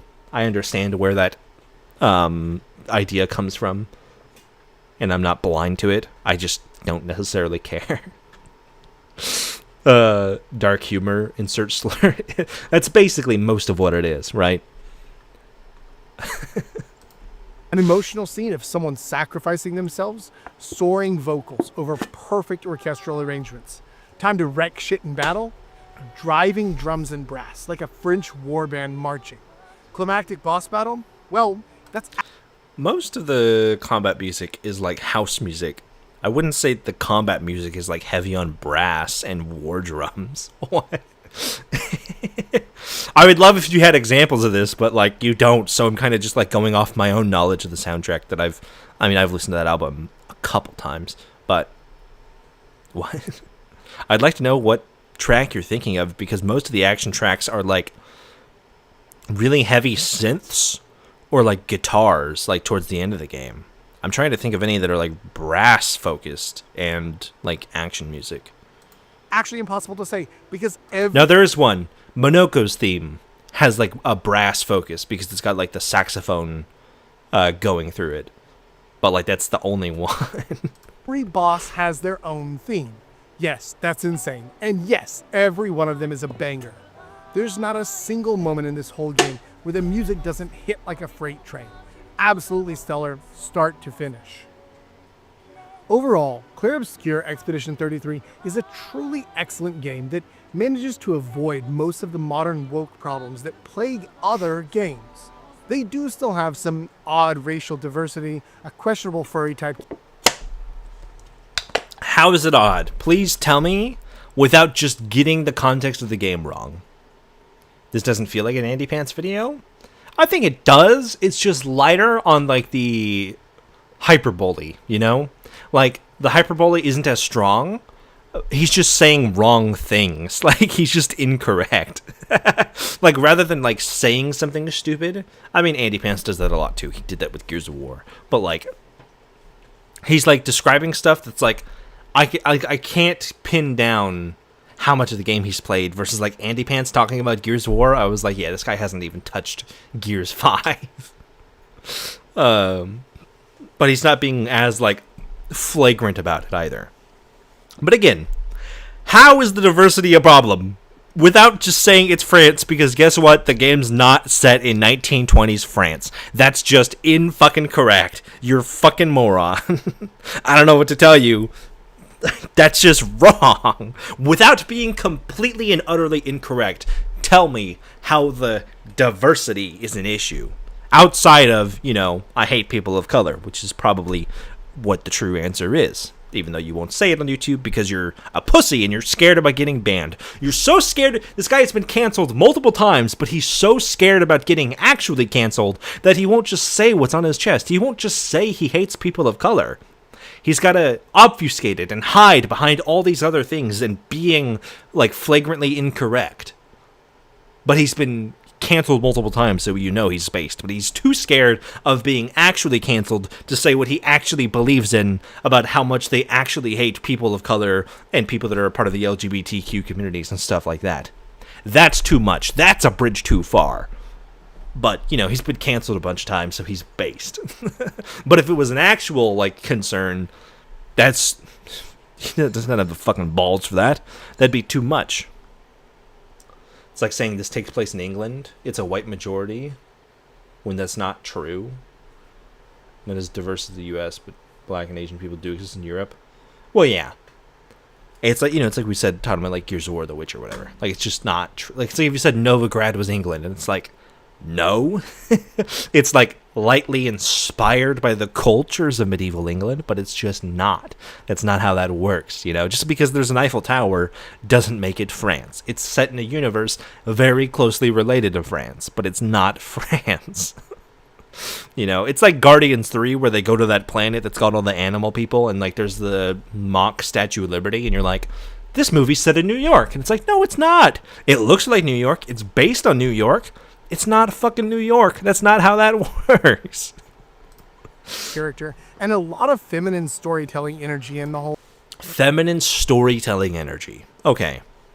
I talked earlier about how the story's gay and woke because it talks about grief and family relationships. What is feminine about the story? Because it's got women in it?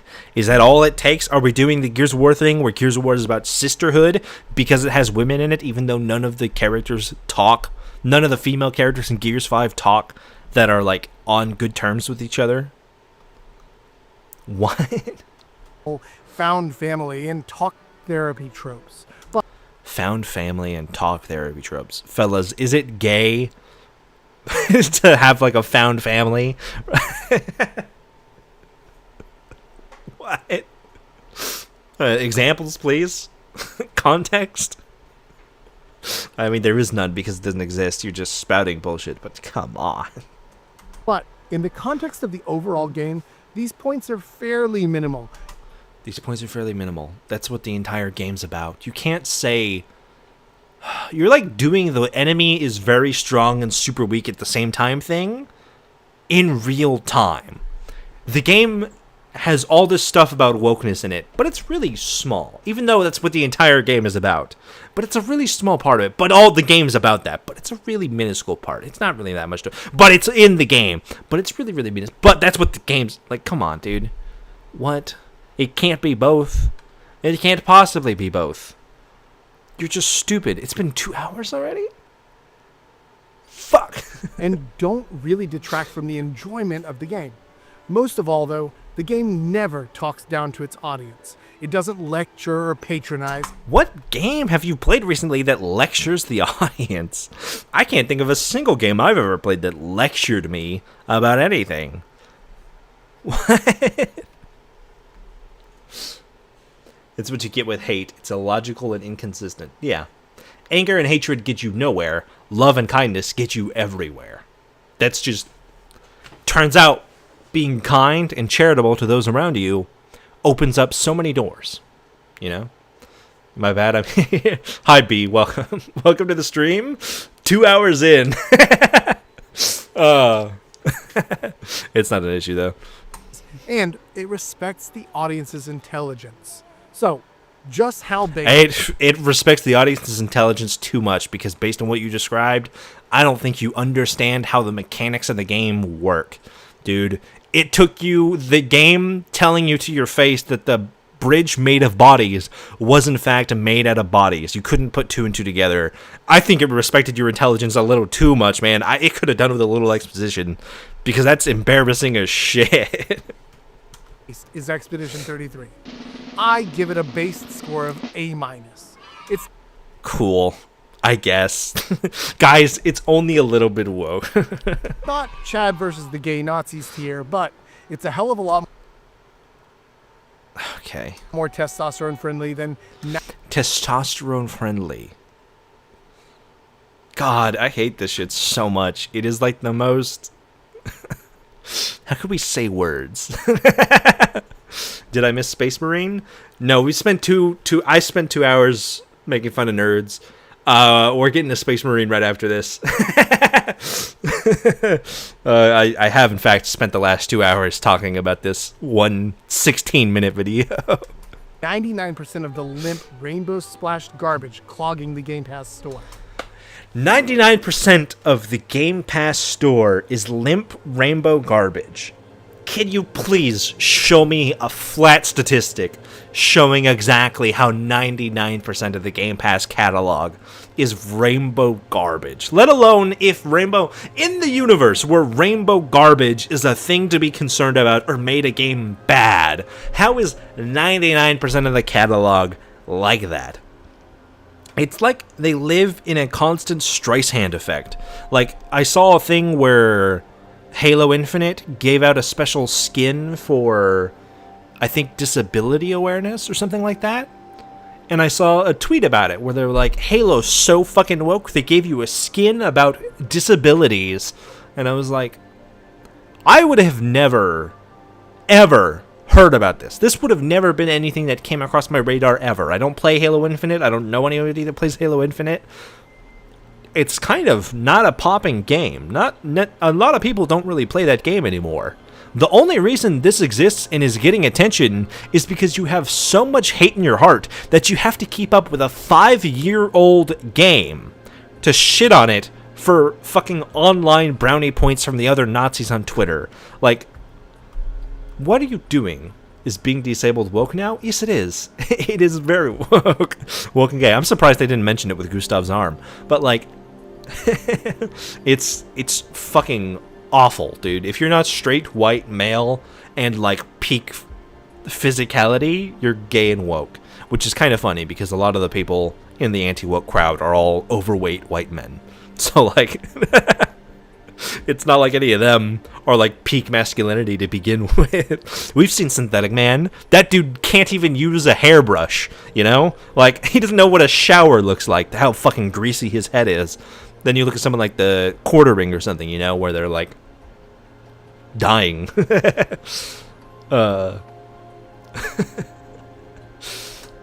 And unless the points I brought up in this video really turn you off, I can safely The points you brought up in this video, what points did he bring up? There's 2 people of color.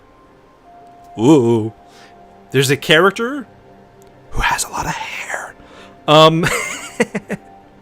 And the game's gay because they talk about their feelings. Ooh, so scary. Like, that's the thing to turn you off in this video. Those are the points that he had against the game. The criticisms he had of the game. Ooh, how scary. Oh, we're going to talk about our feelings. The idea of, like, talking about your feelings is a bad thing when he spent the first 6 minutes talking about his feelings from the lens of identity politics and how he felt like it was incorrect for there to be people of color in this game.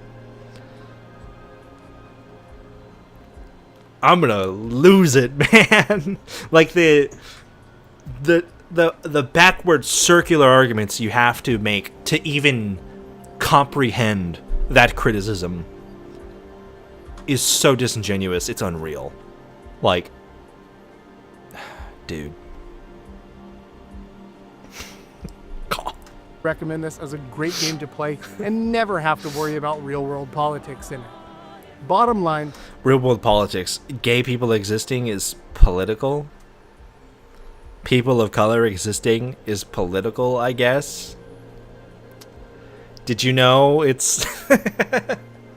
Hey you, 40% of America's population, did you know your existence is political? I mean, you know it, but, like, obviously these people really seem to not understand that other people just exist. Who would have thought, you know? this is a game made by artists, not activists. Artists are activists. I don't know if you know this, but most art is made, not most, all art, like proper art is made by activists. Just because you don't like the art doesn't mean that it's not. Everything is political to these snowflakes. I mean, everything is political. The thing is, why is everything being political bad? Like, unless you're just... Oh, that's not what I need. Unless you're just, like, really stupid, why is everything being political bad to begin with? You know? Like, I just don't understand that criticism at all. Like, you could disagree with something. You could be like, this has like a political message that I don't necessarily vibe with, and I don't necessarily like it, so I'm going to stay away with it. You know, there's people that are like that with Warhammer. There's people that are like, Warhammer's too depressing, and it's too, like, focused on, like, authoritarianism. I should turn that down. It's too focused on, like, authoritarianism that, like, I can't get into it. It's like, hey, that's a fair point. You know, games aren't, like... What do you call it? Art shouldn't have to, like, pedal to every single person in order to exist. You know, not all games are made for you. That's totally fine. That's perfectly fine. But like demanding it, it's like I talked about this earlier in the stream, where it's like when you like demand that, like when the crowd that is anti-censorship talks about everything has to be made to fit their expectations, is just censorship. But it's them doing it, so they can just say whatever the fuck they want, I guess. Cool. Good to know. I forgot that we can just be like totally contradictory dickbags and do whatever the fuck we want. But whatever. Go off, King. Does this have... I need monitor to be on. It should be. Maybe the game's just really quiet on my end.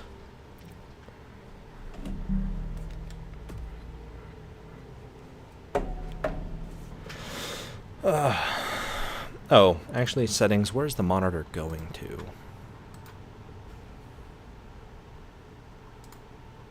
Oh, it should be.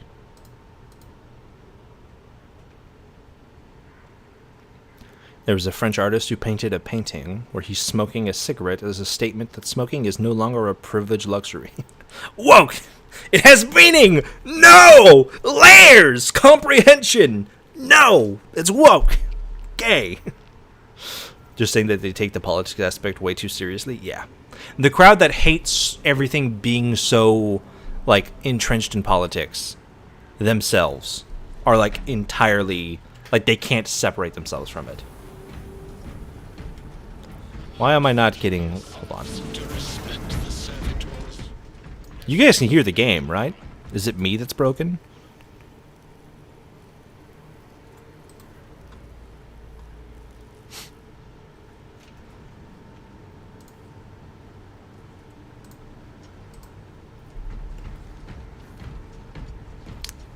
Got a PlayStation. You can hear it? Okay.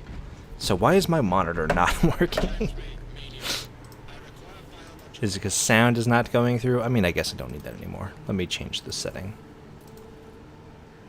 Change to headphones. Does that fix it? No? Why the fuck are we... What?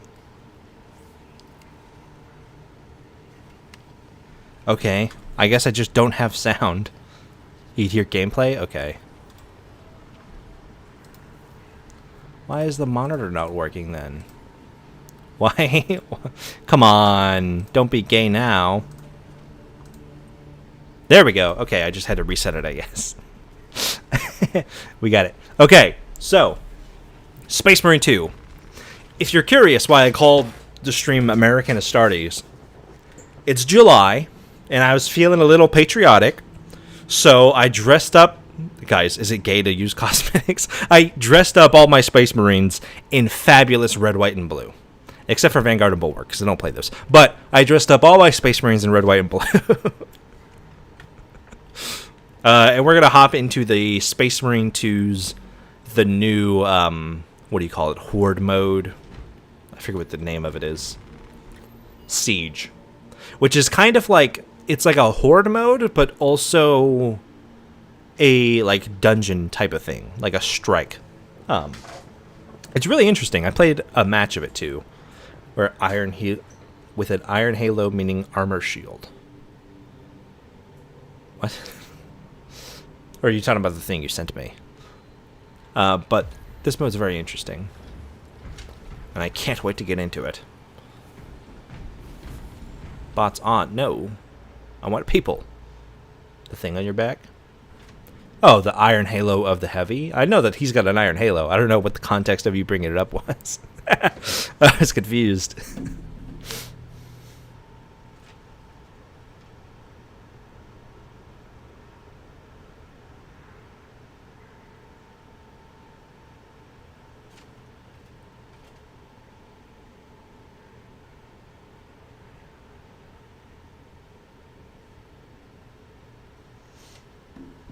Sci-fi shield barrier. Yes. That is what an iron halo is. Are you just describing what an iron halo is? Thank you for giving context to chat. I was so confused by the comment. Yes. Okay. Thank you. Thank you, Edson. Oh, come on. Don't take 7 years to log into the server now. Come on. Come on. Joining server. It's not a horseshoe. It's the Omega symbol. Ultramar. Ultramarines. God, get your fucking... You gotta get the nerdgasm right. Otherwise, Warhammer fans will be really, really upset. I was surprised that not as many people were upset when I said that, like, Doctor Who completely slams the 40k universe. That video has done exceptionally well. It's about to cross over 100,000 views. I was very happy with it. Oh, okay. So we just didn't connect to the mission. Thank you. Thank you, game. Thank you. That's exactly what I needed right now. For Warhammer 40k to be bugged as shit.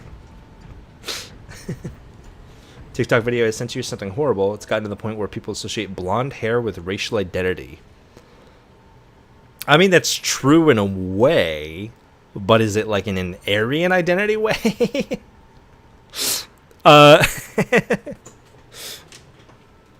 Like, that's just sort of like loading back to the main menu is modern day gaming. Yeah, and yeah, that's unless it's Rivals. Rivals is based as fuck. But yeah, there is a lot of dumb TikToks, dude. The TikTok of that dude who like listened to the Hitler speech, but like it was translated into English by like AI, and he was like, he heard that speech, Hitler's speech translated into English, and his reaction wasn't, man, this guy sounds a lot like Trump. His reaction was, maybe Hitler wasn't such a bad guy. I don't know how you could ever, dude, having that opinion ever is fucking insane. Like, I just don't understand how you can have that frame of reference whatsoever. Dude. I think, like, a big part of it comes from the fact that, like, for people on TikTok, a lot of people on TikTok assume that TikTok is, like, super liberal because the algorithm is so good at feeding you the content that you want to see that, like, if you're a super liberal person and you're on TikTok, that's all you're going to see. But there's 150 million people on TikTok. There's plenty of, like, really stupid racist assholes on TikTok. The algorithm's just really good at not showing it to you. But if you, like, go down that rabbit hole, dude, the amount of times TikTok tries to rage bait me by showing me 17-year-olds with a white truck that are talking about how they're better than women is fucking insane. It'll start showing me those videos at 2 a.m. and I'm like, dude, how are there so many lonely, like, male teens in America that all have the exact same shitty opinion? Like, what in the world is this? Zero self-awareness, also, by the way. TikTok is the bottomless pit of the internet that I refuse to plunge yourself back into. I mean, almost all of the big sites on the internet are bad for that. YouTube's got that problem. If you go deep enough, you'll find a bunch of conspiratorial bullshit. Facebook is just 90% AI. Twitter is awful. TikTok is the video form of Twitter. I don't think it's as bad as Twitter. If you go down the right rabbit holes, it will. But, like, Twitter, like, you got Elon Musk saying racist Nazi shit right on the front page. TikTok, at least, I have to, like, go and look for it a little bit, you know? It's, like, hidden behind a few layers of irony. All right, let's do this again. Siege? Let's just do normal. We found players. Pre-Elon Twitter. Yeah, I think it's closer to that. Instagram is turning to AI slop. Yeah. AI is fucking everywhere in a very gross way.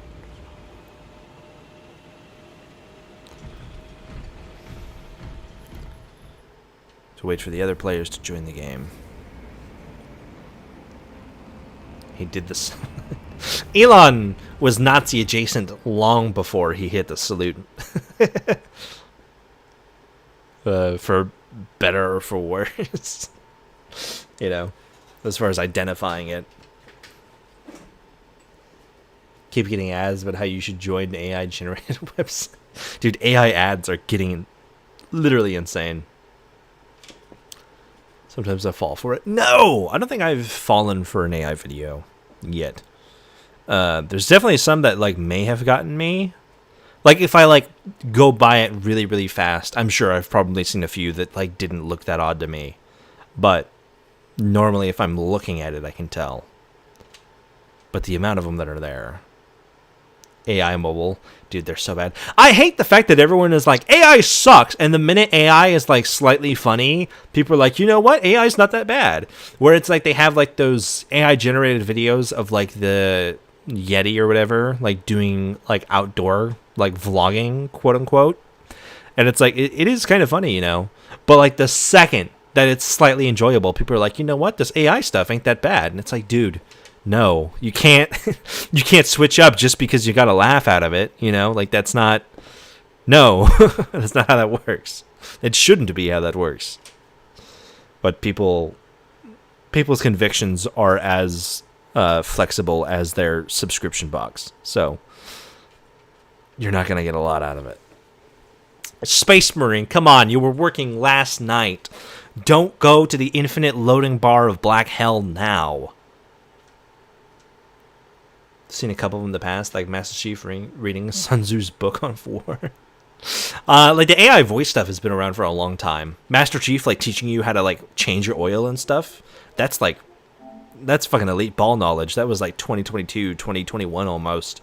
But like the fully generated AI videos now are insane. I want this game to work. It's like the first time I felt like playing Space Marine 2 in months, like on stream. And it doesn't want to work now. This is the best part. You saw Toothless watching the new JW movie, but it was all AI. What the fuck is the JW movie? It hurt your brain. Yeah, that'd be bad. No AI on Marcus Phoenix? What, you're telling me the Gears of War, the dead Gears of War community doesn't have AI made about it? Dinosaur? Oh, Jurassic World, okay. I saw something on Twitter that YouTube was going to start doing something about AI. Oh, I know what you're talking about. They're not going to stop AI, but it's like if your content is flagged as like AI generated or like low effort, where it's like, remember we watched like the Dr. Disaster, whatever the fuck his name was, where it's just like a PNG with a voice over it. If your content is flagged as like low effort, where it's just like a photo with an AI generated voice, it can get demonetized. So it won't stop AI content from being on YouTube, but it will heavily disincentivize people from using it and also like getting paid for it, you know? And then it'll like hopefully push up creators that are real people, like, you know, the content I make, getting pushed up in the algorithm, and that you're not having, like, somebody like me isn't having to compete with 7 billion AI, like, Warhammer videos, you know? Someone in the official Gears of War server has an AI profile picture of Marcus at the top. Yeah. I'm not that surprised. I'd be curious to see games continuing to adopt AI and stuff like that, and if Gears would get something like that. I know Call of Duty has done a fuckload of it. There's like a lot of Call of Duty, like the banners and stuff that you can equip that are just straight up AI. Like the Santa Claus zombie one that's got like 7 fingers. And it's like, this is the most blatant example. You couldn't even like Photoshop the fingers out, like do the bare minimum work to make it look better. You just straight up ripped it right from the AI program and put it directly into the game. YouTube just wants to save money by not giving money to AI channels, not because they're actually against AI. Oh, for sure. Google has said that they are AI first for a long time. But yeah, it saves them a lot of money to not pay out a shitload of money. Like, they're not benevolent. They're not like, oh yeah, we care about creators. They don't give a fuck. But a corporation doing something that's in their interest can align with the interest of the creators. So even though it's coming from that cynical lens, it can still be a good thing at the same time. Bunch of AI bros started getting prissy about even that a little change. Christmas Coca-Cola commercial. Oh, dude, It was so bad. The worst thing about that is that, like, even if you did it completely, like, you don't have to get... We live in an age where you don't need, like, 7 Coca-Cola themed semi-trucks to make that ad in, like, using real people, right? You can 3D render that entire ad, have, like, a team of 10 artists whip that out in a week, and have it completely human-made. But then they just did a much worse AI version of it. And it sucks. It had no soul whatsoever. They used it in Fortnite. Oh, I've seen that. The, what do you call it?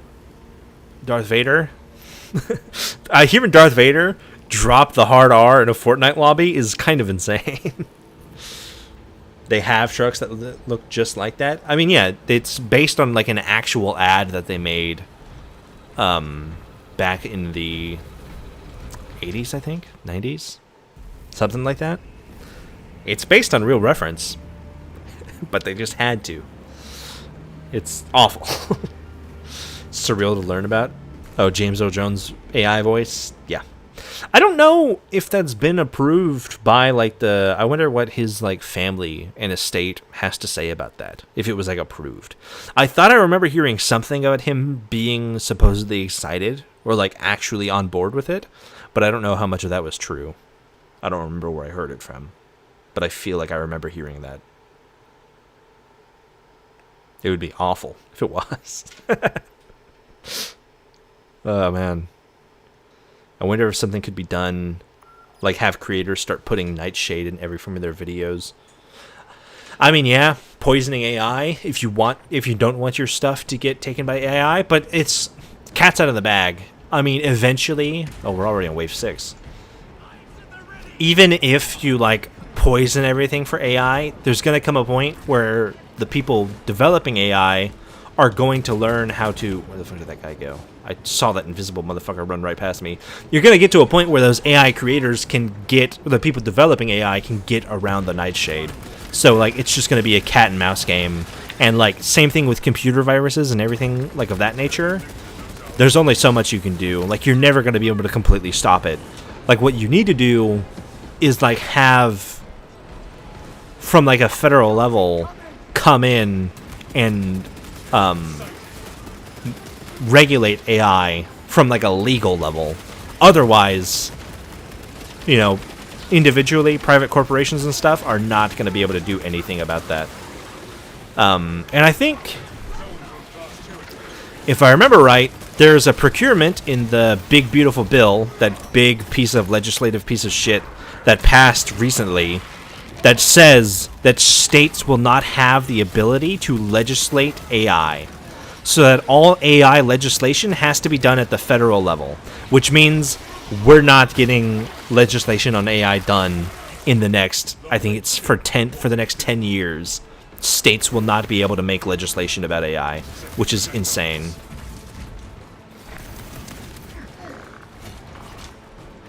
Ow. Fuck. Fuck you. Fuck. I gotta remember the controls real quick. No!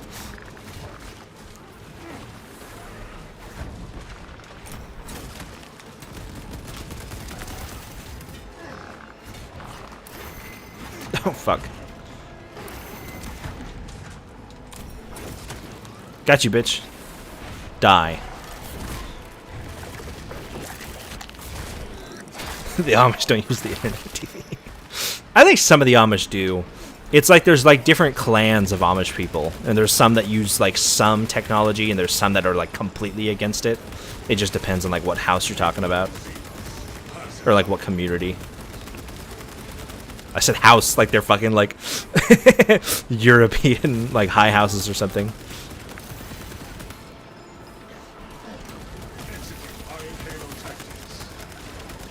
Die, please, die.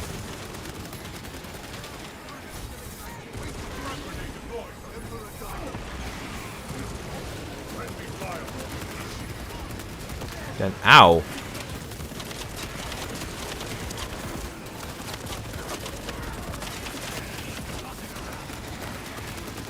I'm gonna run out of ammo. Fuck.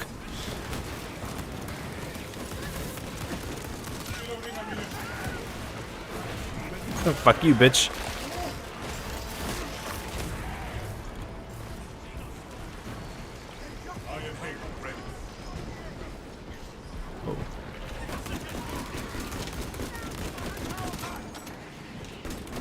Die, please.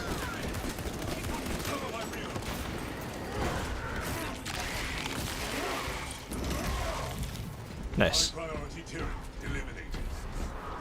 Ammunition restocked. The foe is vanquished. Use this time to rearm before they return. I need ammo. Can we? It's $200 for a fucking heavy ammo thing. Okay. Small ammo thing. Ammunition reserves. At least 3. All right, guys. Let's keep chugging. You seen the golden statues of Trump? Are you talking about the AI ones? I don't think he's built any actual statues of himself. I would be surprised, but. Space Marines. Hi, Guardsman. I love that you can have all the NPCs and stuff here. It really makes the horde mode in this feel fleshed out. It doesn't feel like it feels like an actual battle that's in waves, rather than like Gears of War or something where it kind of just feels like kind of arcadey, and where it just feels like you're shooting at bad guys for an hour. I'm realizing my pauldron has 2 shields on it. Extra protection. Hell yeah, baby. It's the most Warhammer thing I've ever seen. Targeting enemies. It was real? Huh. That doesn't surprise me, though. He seems like the kind of guy who would want a gold statue. The Salamander! Hell yeah. The void shield grid is down. Reactivate it. Brother the Anvil. Oh, hi. Fuck off, please.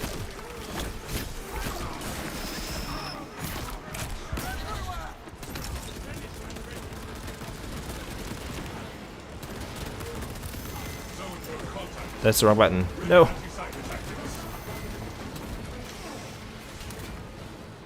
Ow, shit.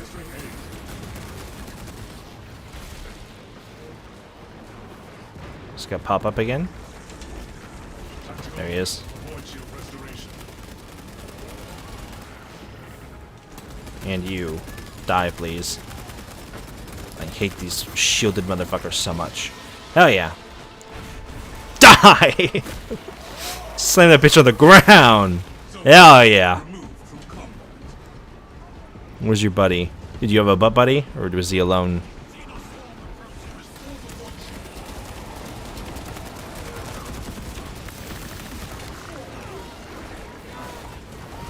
Ow.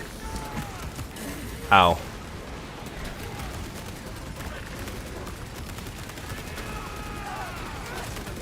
Oh, hi, guys.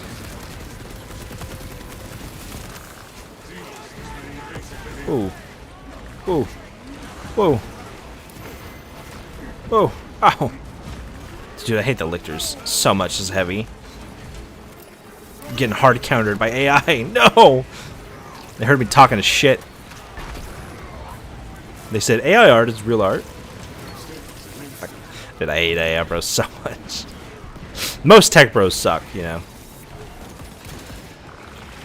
Technocrats in a whole. Just, I don't think we need them.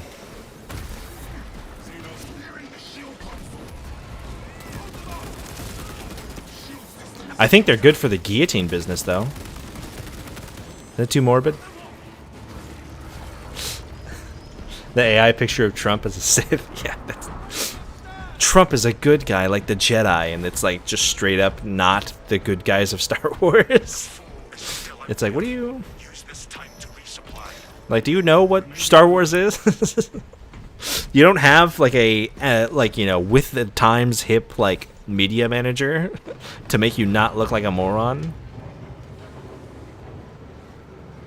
Increasing ammunition supply. 560 bullets is my maximum. I feel like I need more ammo, dude. That's spot on. I mean, it's accurate, but, you know, if you're trying to portray yourself as the good guy of Star Wars, you wouldn't dress up as Vader. You're going to be using AI and Photoshop for art related? If you're talking about, like, AI as like a tool to like go along with art, like I don't think AI is going away forever.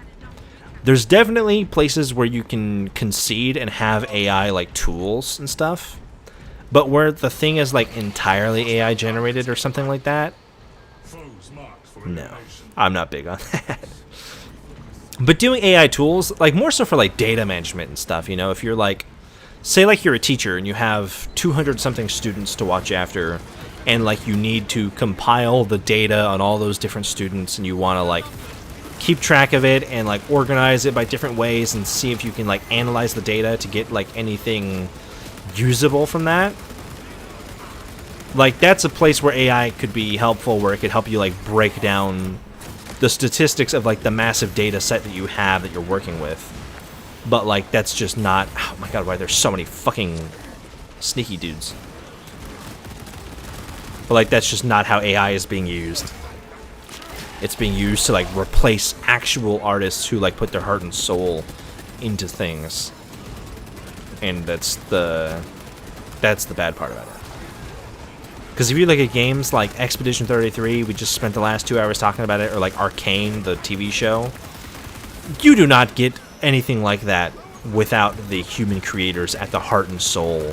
Whether it's the literal animators or the writers or directors or anything like that, the team putting that together, like it only exists as it is and as beautiful as it is because of the people that worked on it.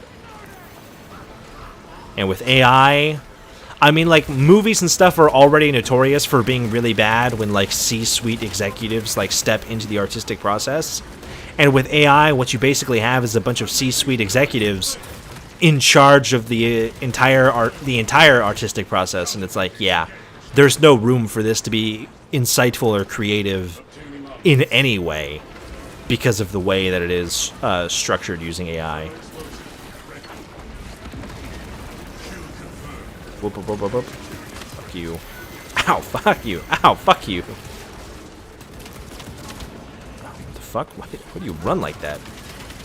What is wrong with you? Oh, it's a cedar! It's Gears of War again. Ow. Please die. My nose is itchy. It's really hurting me in this fight. Get him. Fuck you and your penis gun, dude. Go away. Our counterattack was successful.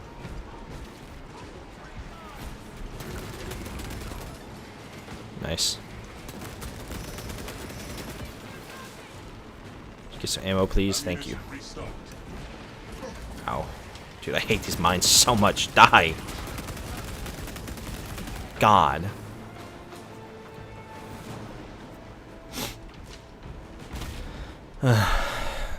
I know my words are beautiful. I mean, look at me. I'd honestly be more okay with AI if it was human-centered. AI in its current form is potential for good, but moneyed interests seeking to replace humanity makes it bad. I mean, yeah, that's like exactly what I was, where I'm at, where it's like, as a tool to like help, like honestly help people, like I could see where it'll have uses and stuff, right? And like cat's out of the bag, AI is not going away, but like how that is applied or adopted into our society as it stands is the most important part. Versus just using it to replace entire swaths of artists and stuff, where it's like, man, that's gay as shit. Like that is... You want to talk about woke? What I consider woke is replacing entire fleets of artists with a robot with these dirty clankers, dude. Like, has my kiddo forced you to watch K-pop Demon Hunters? Oh, the kid doesn't force me to. She's 3. She doesn't. I don't think she even understands what K-pop would be. I've seen clips from it and stuff, but I don't have. I think it's on Netflix. I don't have Netflix. I don't have any streaming service, so yeah, it looks cool. I do like what I've seen from it. The animation work on it is really incredible from what I've seen, but it's not something I've watched nor probably will watch anytime soon. Lictor! Oh, fuck you. Von Ryan Leaper, motherfucker.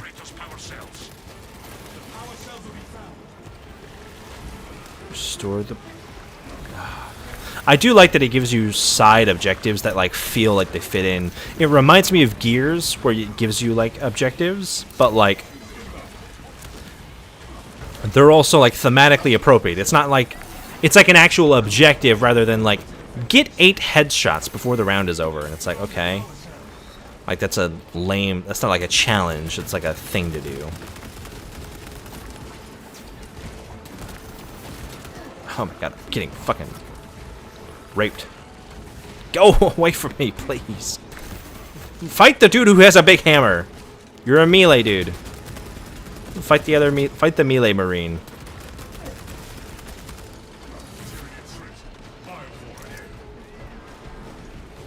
And execute.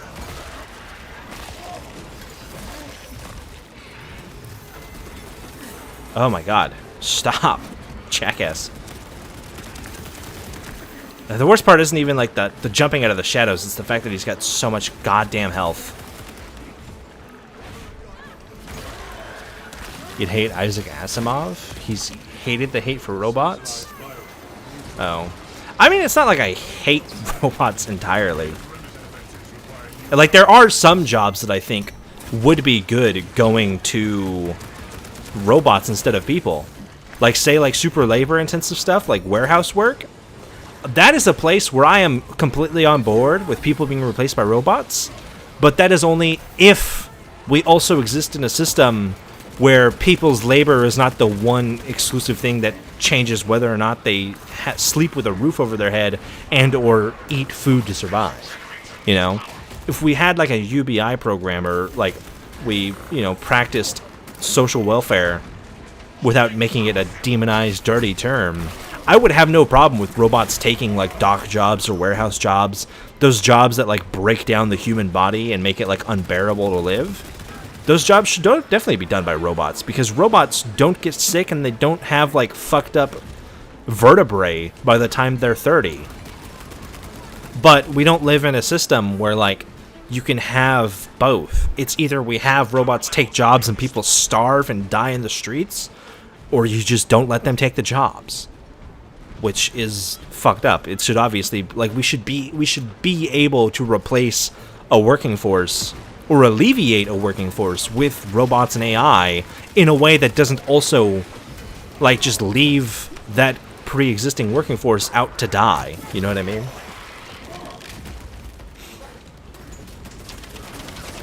But like that's, I'm not against robots and AI in that way, like replacing people's jobs. But you need to have the foundation for those people to go somewhere, to do something after that. And that just doesn't exist. Nor does it seem like it's going to exist, you know, anywhere in the next 4 years at least. Which sucks because, you know, AI is going to be completely unlegislated for the next 10 years. Unless it somehow gets, legislation gets passed through at like the federal level. But when the biggest donators to federal campaigns and stuff, the biggest federal lobbyists, are all massive tech companies that have a vested interest in keeping AI unregulated, I just don't foresee that happening anytime soon. Nice. On a less depressing note, still fiending for new X-Men. New X-Men in a 40k video. See your take on a situation where Apocalypse existed. I might go back to it. I was thinking about doing more X-Men and stuff, and then like the initial one of the other people in the Discord server who asked me whether or not I would do X-Men just started hating on trans people in the server, and I was like, you know what? I don't feel like making a follow-up video to this now. I was like, something about this interaction doesn't feel right to me anymore. I wonder what it could be. Stim supplies here. What's up? Become a sub-faction? I can see that happening. I mean, mutants are allowed in 40k. Like, we have abhumans and stuff all over the place.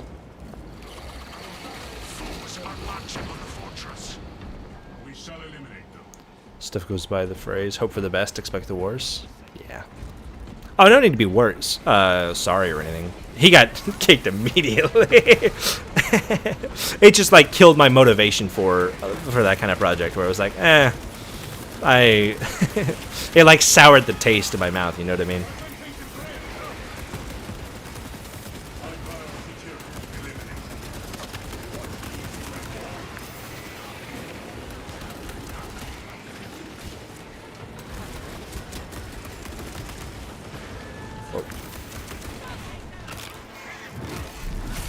Fuck you.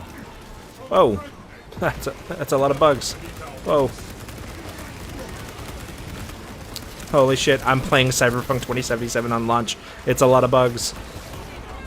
That's the lamest joke ever. I don't know why I made that joke. Ow. Eat freedom. Eat fireworks. Eat a solidly half undercooked hot dog on the 4th under the ashes of fireworks. Something, hell yeah. Fuck. Yeah, dude.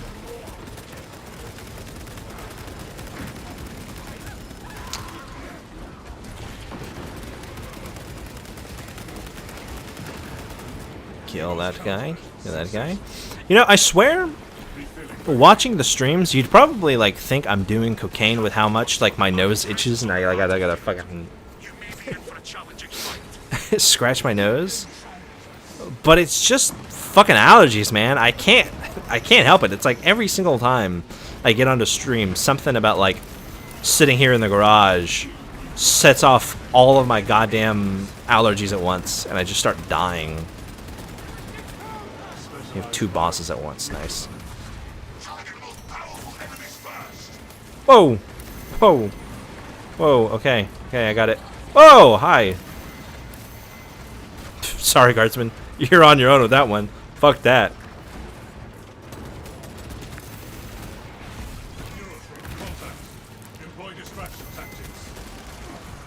Whoa, whoa, whoa, whoa, buddy. Let's go ahead and die, please. He's got a lot of health. Shit. Can you fuck off? No, not that one. I need the ammo. Thank you. Run! Heal! Kill, kill, kill, kill, kill. Die. Oh, you've got a shield. That's gay.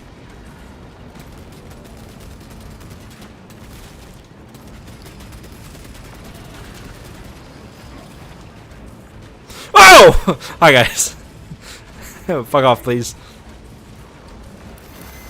Oh my god! Where the fuck is my team? Are they fighting the No, they're not fighting the Carnifex. The Carnifex hasn't taken any damage. They're dying. Who are they dying to? If they're not fighting the Carnifex. Oh my god, please go away. You dirty sons of bitches. Oh my god. Ow.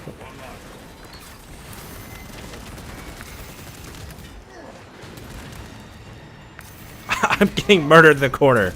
Die, please. Thank you. Still need to play this game?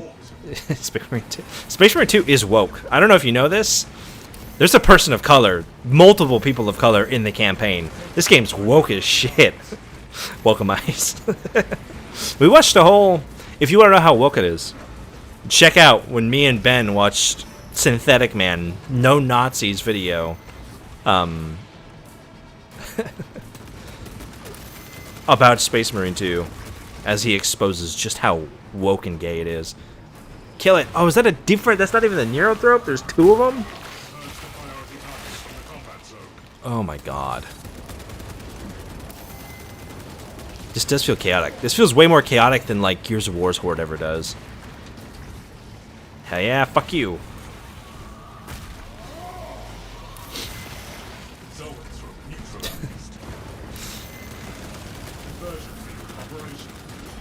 What is the point of the shield for blocking projectiles if it doesn't block those specific projectiles?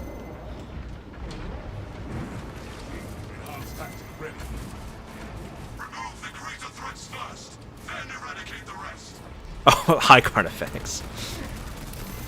Lay into him. Oh my god, dude. There's so much shit happening right now. I wish I picked the jetpack class. Fuck you, I've got a shield. It blocks that one, but not the other one.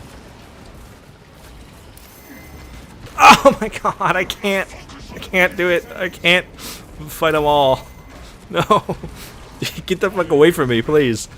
Please, leave me alone.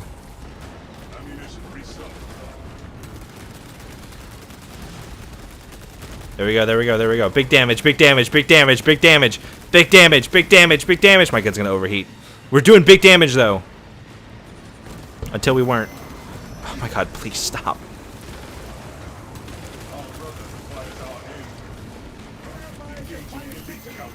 Ah, no, okay. I thought I could get the... He's down and the other guy doesn't respawn for 30 seconds. Fuck! No! No! No, I can't! They're hitting me with all the unblockables all at once! Dude, I'm fighting a Black Prior and an Apollyon all at the same time. Please, leave me the fuck alone. Oh my god. Fat roll for 15 seconds. Please, please, roll. Roll. Fat roll for the next 15 seconds. 10 seconds. Come on, we can do this. We can do this. There we go. Run. No! 4 seconds. Okay. This went from, like, not bad at all to hectic as shit in not a lot of time.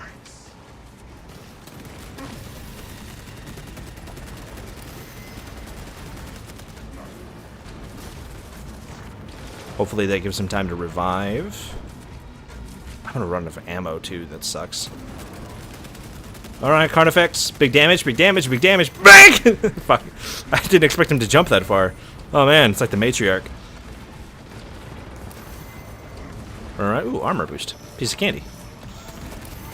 Oh my god, what do you shoot me as soon as I try to shoot you, you fat cunt. Dude, we have to fight the weak and the strong. But thank you. Big damage? Oh, god damn it. He's like a bull. Yes! Fuck you, you fat fucking cunt. Oh my god. Die. This is a physical representation of me killing woke. Guys.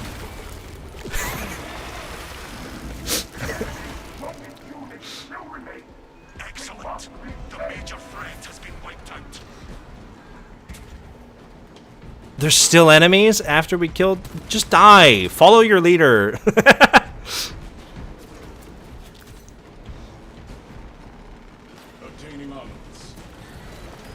Hell yeah.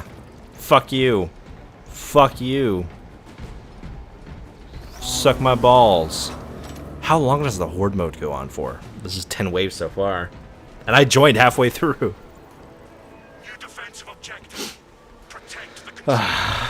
16-minute video took 2 hours. Okay. Okay. I may have yapped for a little bit. Okay. But like, he was being racist for 16 minutes. I had to drag it out. You know? Like, there's just, I just had to, you know? It's just part of what it was. Self-triage. Ah, healing. Come on, brother. Let us go. Actually, does the assault class have access to the, or the tactical class have access to the Thunderhammer now? Because he doesn't have the jetpack. There's 5 sectors, so 25 waves apiece.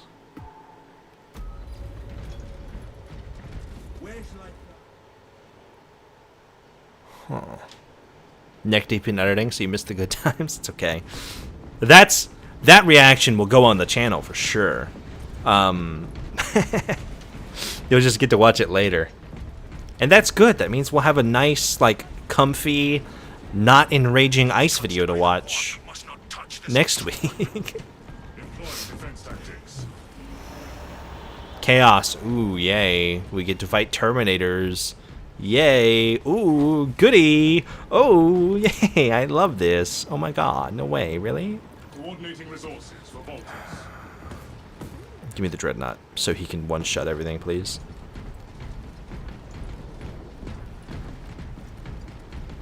Hey, guardsman. Guardsman. Guardsman. Guardsman. Guardsman. Guardsman. Begin battle. Let us go, brothers. Prepare for direct engagement. Red, white, and blue. Hell yeah. Roll Tide. Where are they coming from? This way. Hi, scum.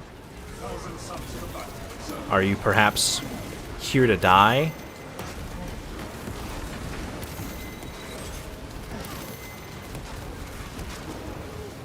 Holy shit, you're tough. I know you're like a Terminator or whatever. Dude, lifting a full suit of Terminator armor is fucking hilarious. I guess my favorite like execution they've added to the game. Whoa.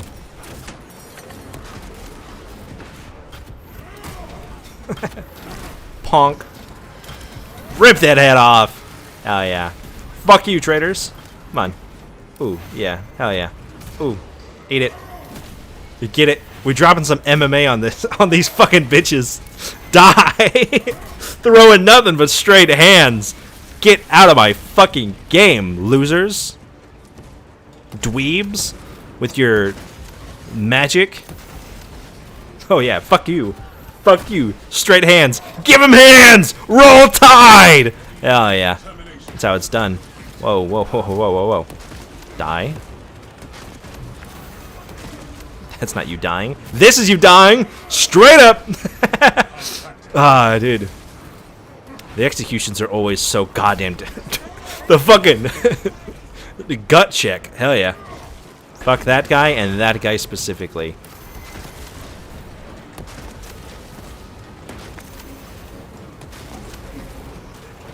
Chaos is so much more manageable just because like they're like more elite unit per unit, but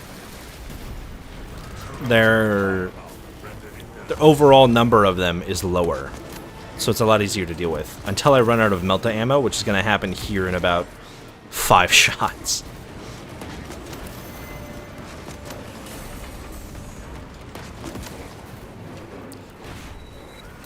Fuck you, guy.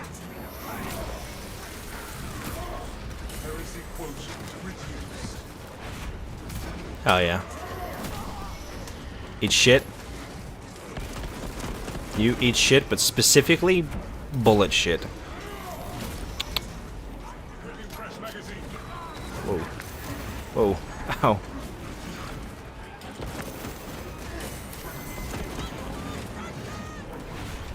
Fuck you. Hit him. Hit him with the hit him with the drop.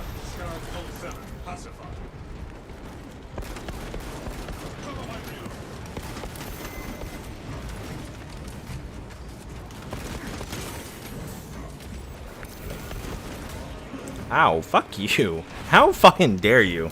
You dirty cunt. Your stupid chaos magic bullshit. You have to cheat, and you still lose. Stay losing, traitors. Oh my god. Loyalist to the end. I can feel that patriotism surging through my fucking cock right now, dude. It's the most insane sentence I've said in a while. Totally accurate, though.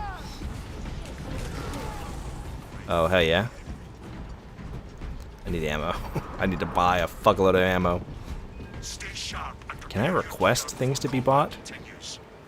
We will be ready. No. I'm gonna buy some ammo boxes and eat them all. Yum, yum, yum, yum, yum. That's close. Throw this up on YouTube. You got monetization, so I can give you those micro pennies. Maybe. Who's a better bromance? Titus and his team in Space Marine 2 or Marcus and Delta Squad in Gears 1? I have no idea, actually. They're both kind of the same. No! I think Titus and his team, because Titus and his team has a character arc where they, like, get to know each other and they're, like, on the same page by the end. In Gears of War 1, Marcus is kind of a dick to Cole and Baird all the way through. Like, he's not, like, on terms with them until Gears 2. At least Titus and his team resolve their shit by the end of the campaign, you know?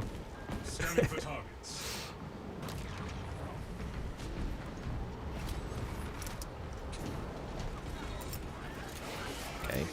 Just frag the shit out of that. Internal fortress systems are failing. Restore them. Fortress system locked for rearrangement. Whoa. Whoa. Why are you so fast? Sit, motherfucking ass, down. Oh my god. Oh my god. Die. Die faster. Holy shit. Die even faster. Oh my god. Fuck you. Oh. Gut check him. Oh! Overhand. I thought I parried that, but I guess not. Oh! Get him! Oh, get him! Oh, with the toss! Oh, fuck you up. Oh, yeah. Oh, yeah. That's what I'm talking about. That's what I'm talking about. That's where it's at. Alright, now we gotta sit here and wait for this number to go up. Ow! Fuck you, dude. Fuck you. I'm gonna sit here behind my shield.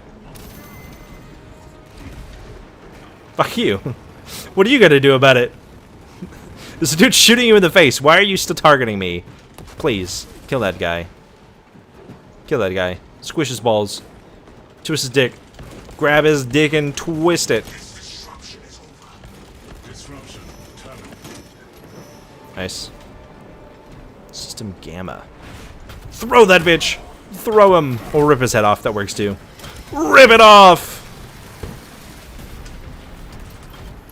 Armor boost.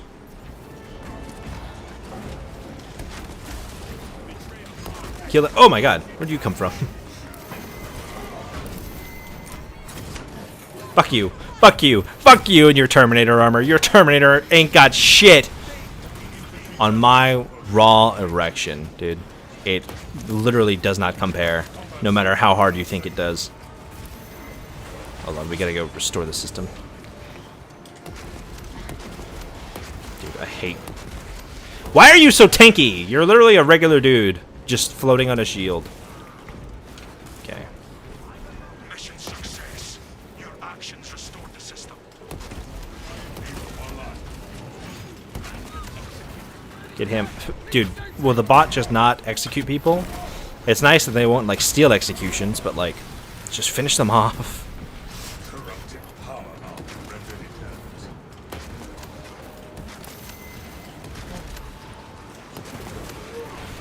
Fuck you. And throw him on the ground. Yeah, get him. Get him. Get him. Fuck him up. Fuck him up. Ow.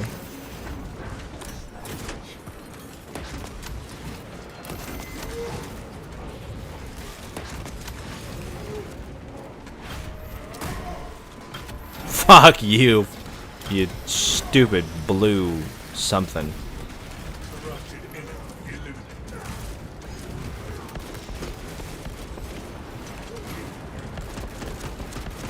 You trying to kick me, dude? I like the little minions still try to like fuck you up, even though they are very clearly failing. God, all the Space Marine executions just feel so good.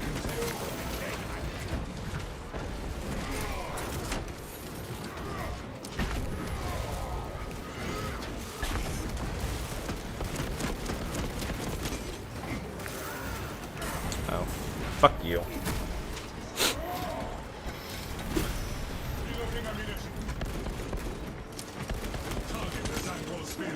Are they just standing there, straight up? Intercepting projectiles.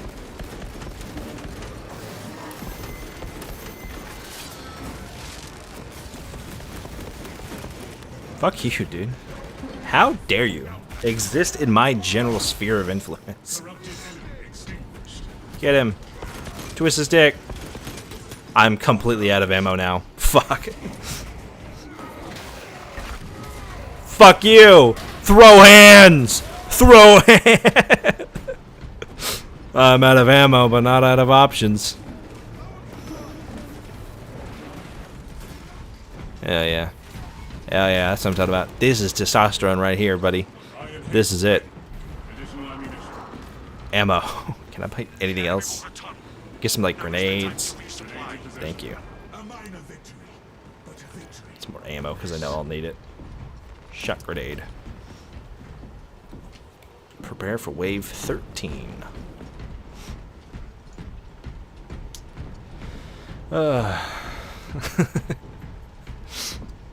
I know, like, I love, like, when I know I've said some, like, off, out-of-pocket shit, and I can look back at chat and see, like, the reactions to it that were in real time.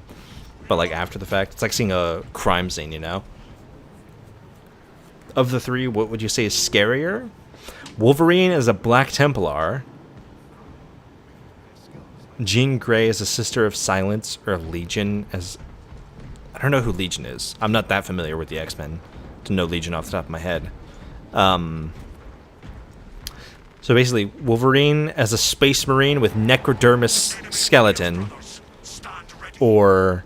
I think the Necrodermis would be weaker than, like, his regular adamantine skeleton. It would just be allow his skeleton to, like, regenerate.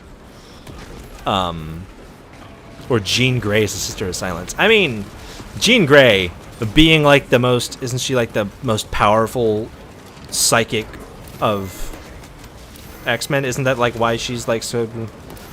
Like, why the Phoenix Force or whatever is, like, so powerful? Is because she's, like, a better psychic than even Charles Xavier? You give her, like, the ability to shut off, like, 40k psychers, but also be, like, super psychically strong. Like, that's just a broken combo. Yeah. I could see Wolverine being really, like, really racist. Die.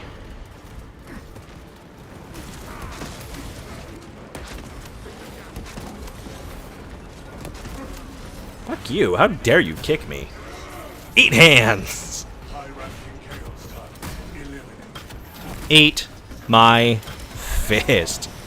Fuck you.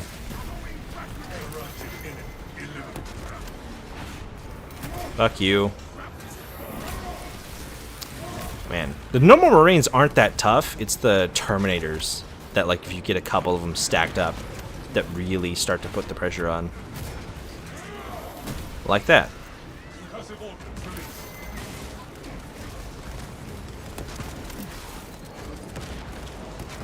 Oh my god, there's a lot of people here. Execute! Keep those shields going!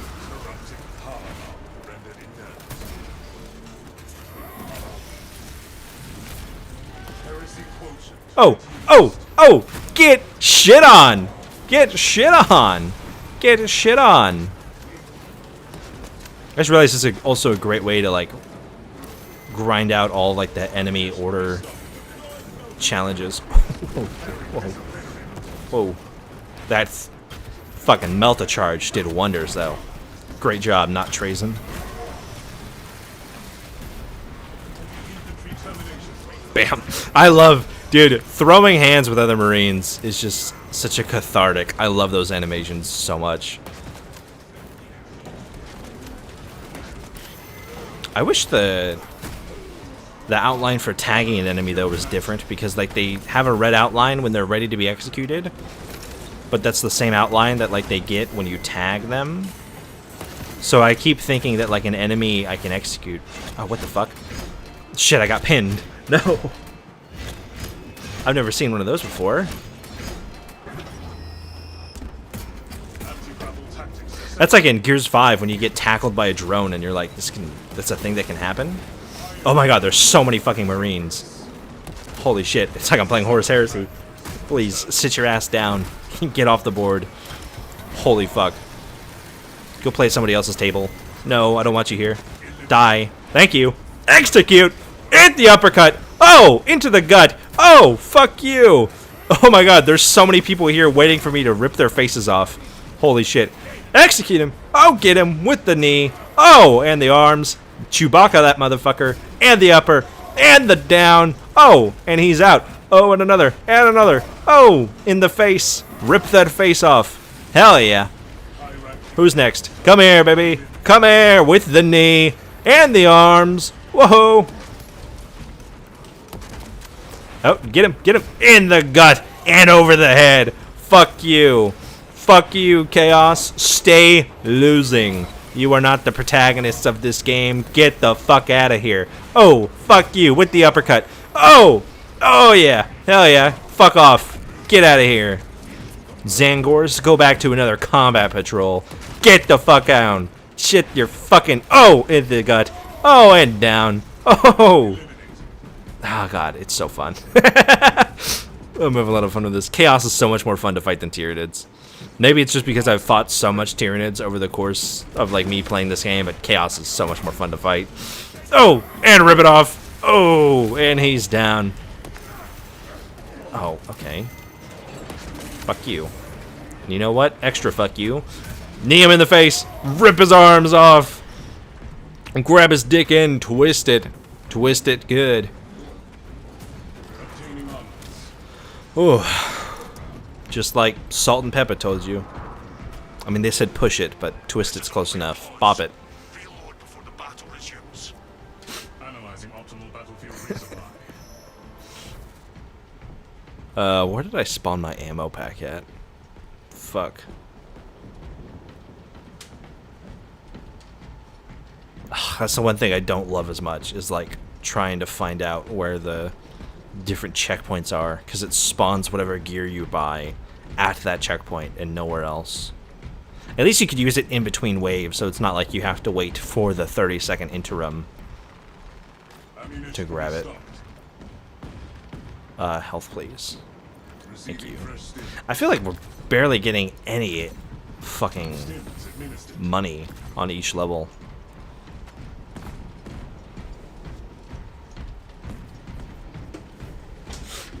Oh, God.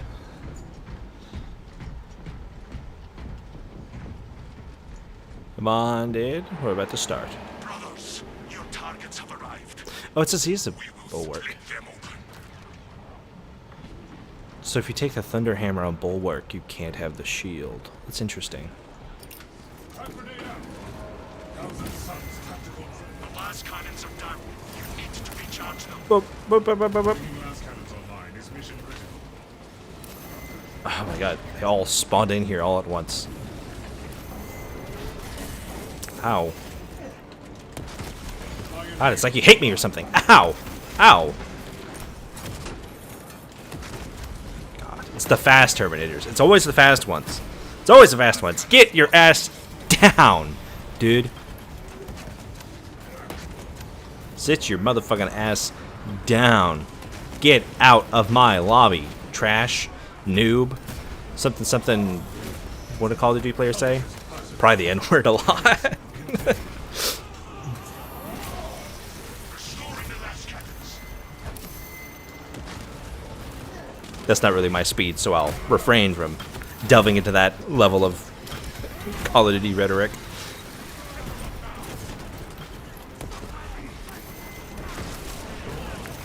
Whoa, whoa, whoa, whoa, whoa. I need to get better at remembering to parry that shit.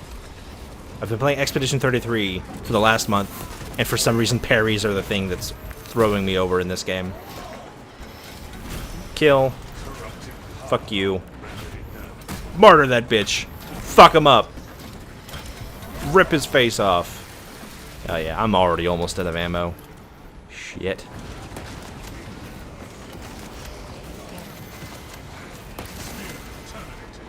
Hey, guess what? Fuck you! Fuck you harder! Guess what? Guess what? Fuck you! Fuck you again!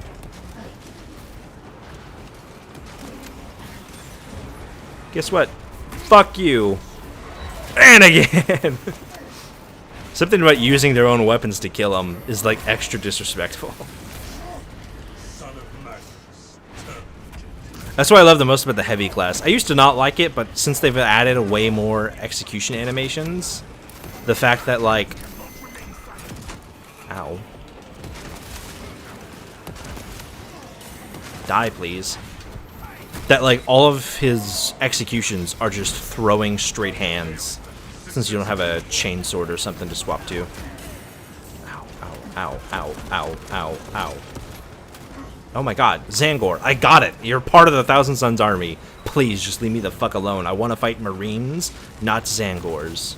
Oh my god. Go. Be a part of a fucking box set that nobody wants to get. Because there's 3 squads of fucking Zangors in it. I get it. Go away. God.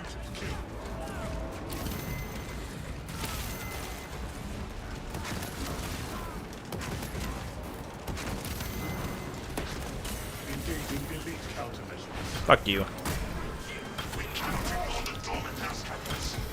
Asshole. Oh yeah, we're supposed to do it objective. Fuck. It's one of those? Ah, sorry, I'm not gonna hit that fucking charge thing in time.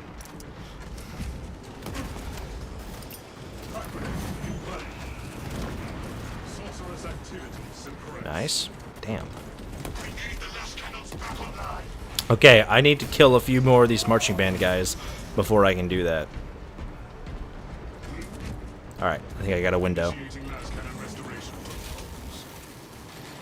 Oh, come on, go away. Just let me do this. Ow. I can survive it. Okay. Fuck you and you explicitly, dude.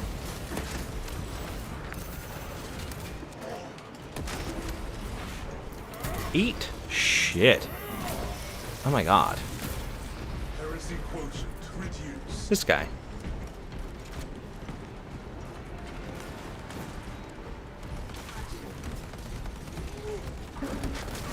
Fuck you.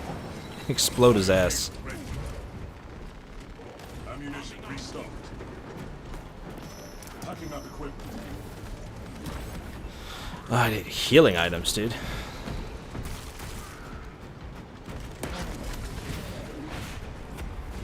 Eat. Shit. High-ranking chaos target eliminated. Bam. Bam.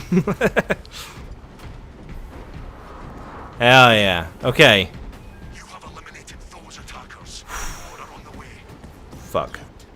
I long to test my skills in battle. Equipping additional stim. Stim cache here. Does he have a stim? Oh, he's got two. Never mind. I don't feel bad about taking it. He's got plenty of stims. Plenty of stims. Alright, this last one, this will be 15. I don't think I'm going to go all the way through to wave 25. I think this will probably be it. Before I get burnt out. It's already, like, past midnight.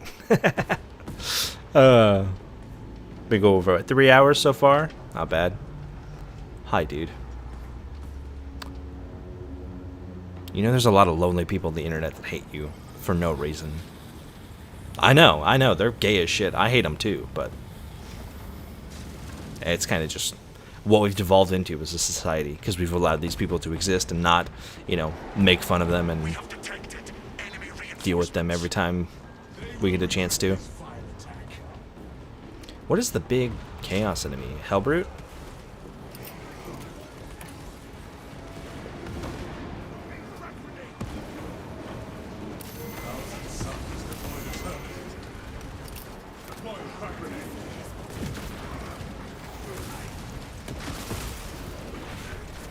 Die. Right out the gate.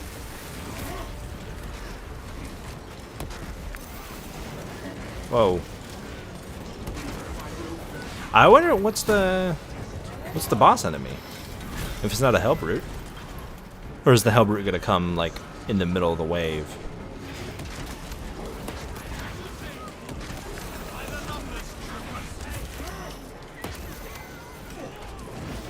Ow, ow, ow. Okay, execute.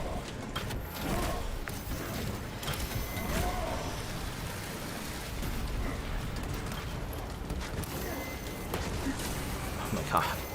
Okay, I get it. You have a dash attack.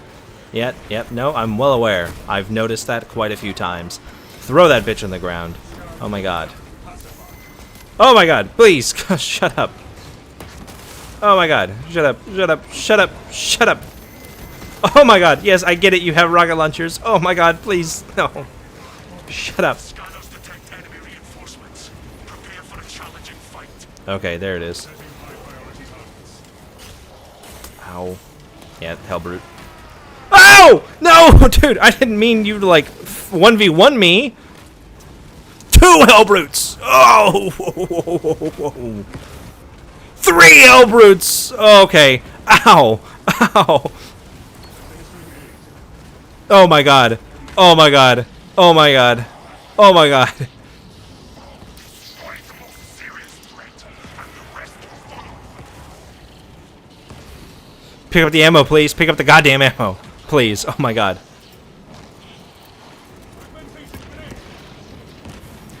I like how they say take out the most serious threat and the rest will follow, as if like, oh my god, fuck you, oh my god.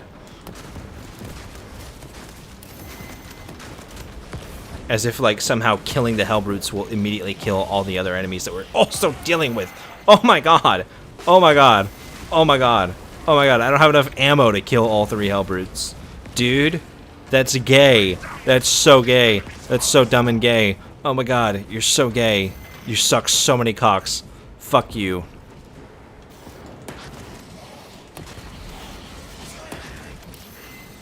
Dude, I only have so much ammo. I can't fight all the little guys and 3 Hellbrutes. Are you kidding me?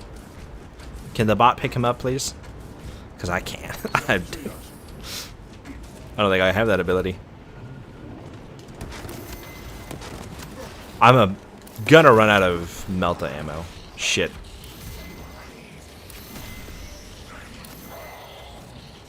Ow, oh my god, dude, please. Fuck off.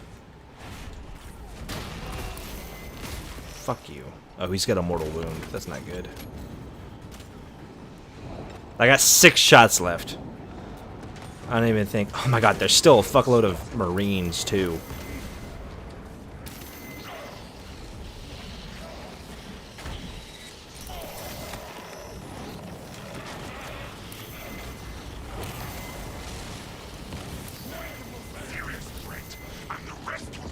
No, they won't, dude. The Terminators will not stop coming if we kill a Hellbrute. That's not how that works. The Terminators will still be there, and I'll still be out of ammo. With the inability to shoot them, because I'm out of ammo. That's my main thing. I'm heavy. I have ammo. But right now, I have no ammo, so I cannot shoot them. Oh my god. Run. He's dead. Okay, I'm the last one standing. Again. Cool. We just gotta roll for 20 seconds. That's it. Just 20 seconds, don't die. Bad roll. Shut up, shut up about efficiency, and roll with your motherfucking life. Just roll. That's all you gotta do. Just roll. Oh my god. Stop getting hit. Just roll. Just roll. Just roll. Just roll. Just roll. 1 second. Hell yeah, he's alive. Okay. Oh my god, stop. Stop. I can't even run anywhere. They're too fast. They'll catch up with me. Holy shit. Oh my god. Oh my god. Please fuck off. I don't even have an effective way of taking out all the ads so that I can even think about focusing. Oh, fuck you. Fuck you. Oh my god, thank god. Fuck you. Fuck you. Really, just fuck you in every way possible. Oh my god, they're here. Oh my god. Fuck you. Fuck you. Fuck you. Fuck you. Fuck you.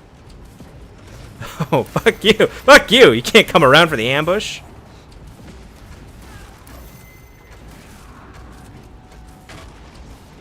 Oh, there's ammo around this corner. Shut up. Shut up about the battlefield. Shut up. You fight 3 Hellbrutes, dude. Come down here, Captain Akaran. You're a fucking Space Marine captain. You got plot armor. How about you do it? How about you fucking dominate the battlefield? With the 3 men you could spare, you know?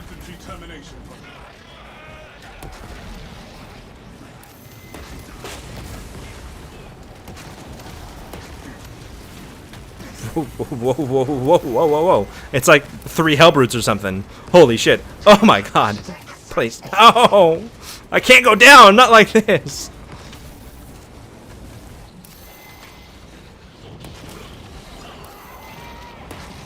This is not... Yeah. Bro has to survive for a fuckload of time with no health. Dude, why are you... Yep. Shit. Yeah, I talk too much shit. I talked too much shit on the heretics, and they came for me. They were like, you know what? Just for that. We were also down a player, which really sucked. If we had that 3rd guy follow us through, we probably could have made it. Ah, damn it. Damn it. Damn it. Vanquished. Vanquished by the 1,000 Suns. Dude. They don't even have good units. they're covered in fucking chaos trim in the worst way possible. I love the patriotic fit. There's so many goddamn skulls on that guy. On the chest, on the little shoulder pauldron, on the other pauldron, on the thigh, on the kneecaps, on the iron halo. Motherfucker's decked out in skulls just so you know he's the bad guy. Oh god. I spent most of that last wave just running. I don't think we got a single one of them down to like half health. Damn it. It's a lot of points though.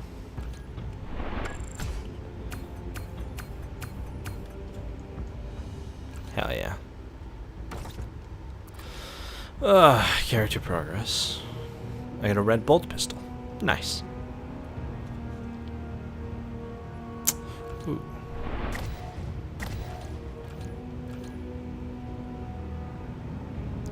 Cool.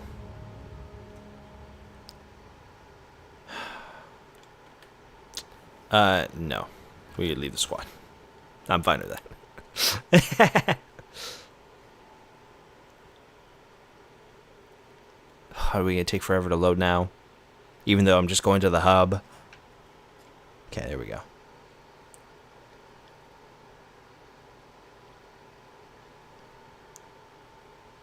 Hold on. Come on, game. We're just going to the hub. We're not even joining other players. There you go. Good boy. Come on. It's always the last, like, 5%. Host left the game. I left the game. Cool. Let's look at my bounty. I got like 140 points for that. That's not bad. Reviving a squad member revives them to full health. Ammo capacity. That's a pretty strong one.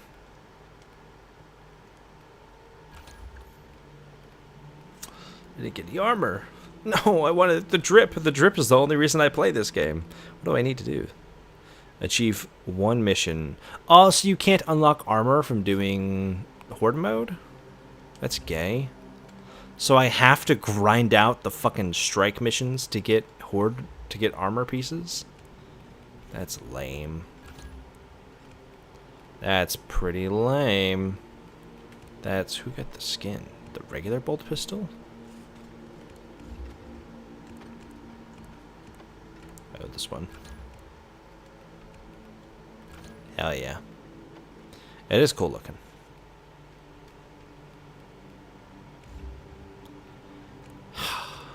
I tried. Flew too close to the sun. And was devoured.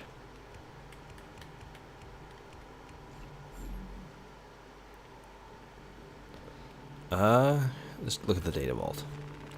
Anything here for me to collect? There should just be a collect all button, but sure. Let's go do each one individually.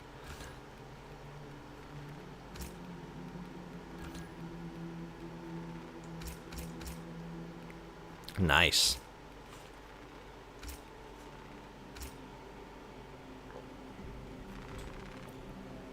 Research? No way.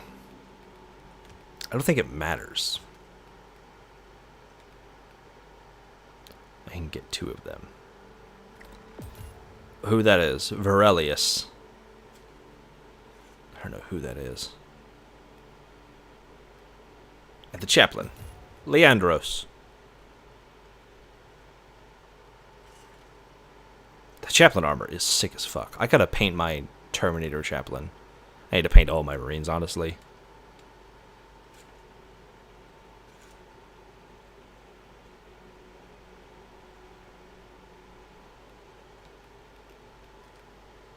Look at that armor, man. The fucking, like, skull.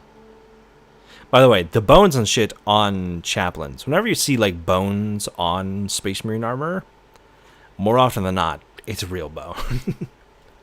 It's like the honorary thing of, I mean, obviously you get, like, the aspect of it's, like, really, how do you say, like,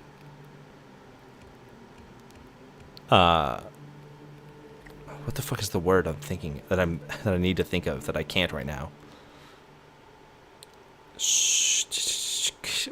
fuck? Intimidating. There we go. I don't know why it took me so long to understand what that word was in my brain. Obviously, it's like intimidating to have like skulls and shit on your armor, but the Space Marines have like the extra honoring the dead thing, where they like take the skull of the last chaplain, shove it on a helmet, call it a good day. You see that with like the shield you can get for the bulwark and stuff that's got the skeleton on the front of it. I think you can see it here.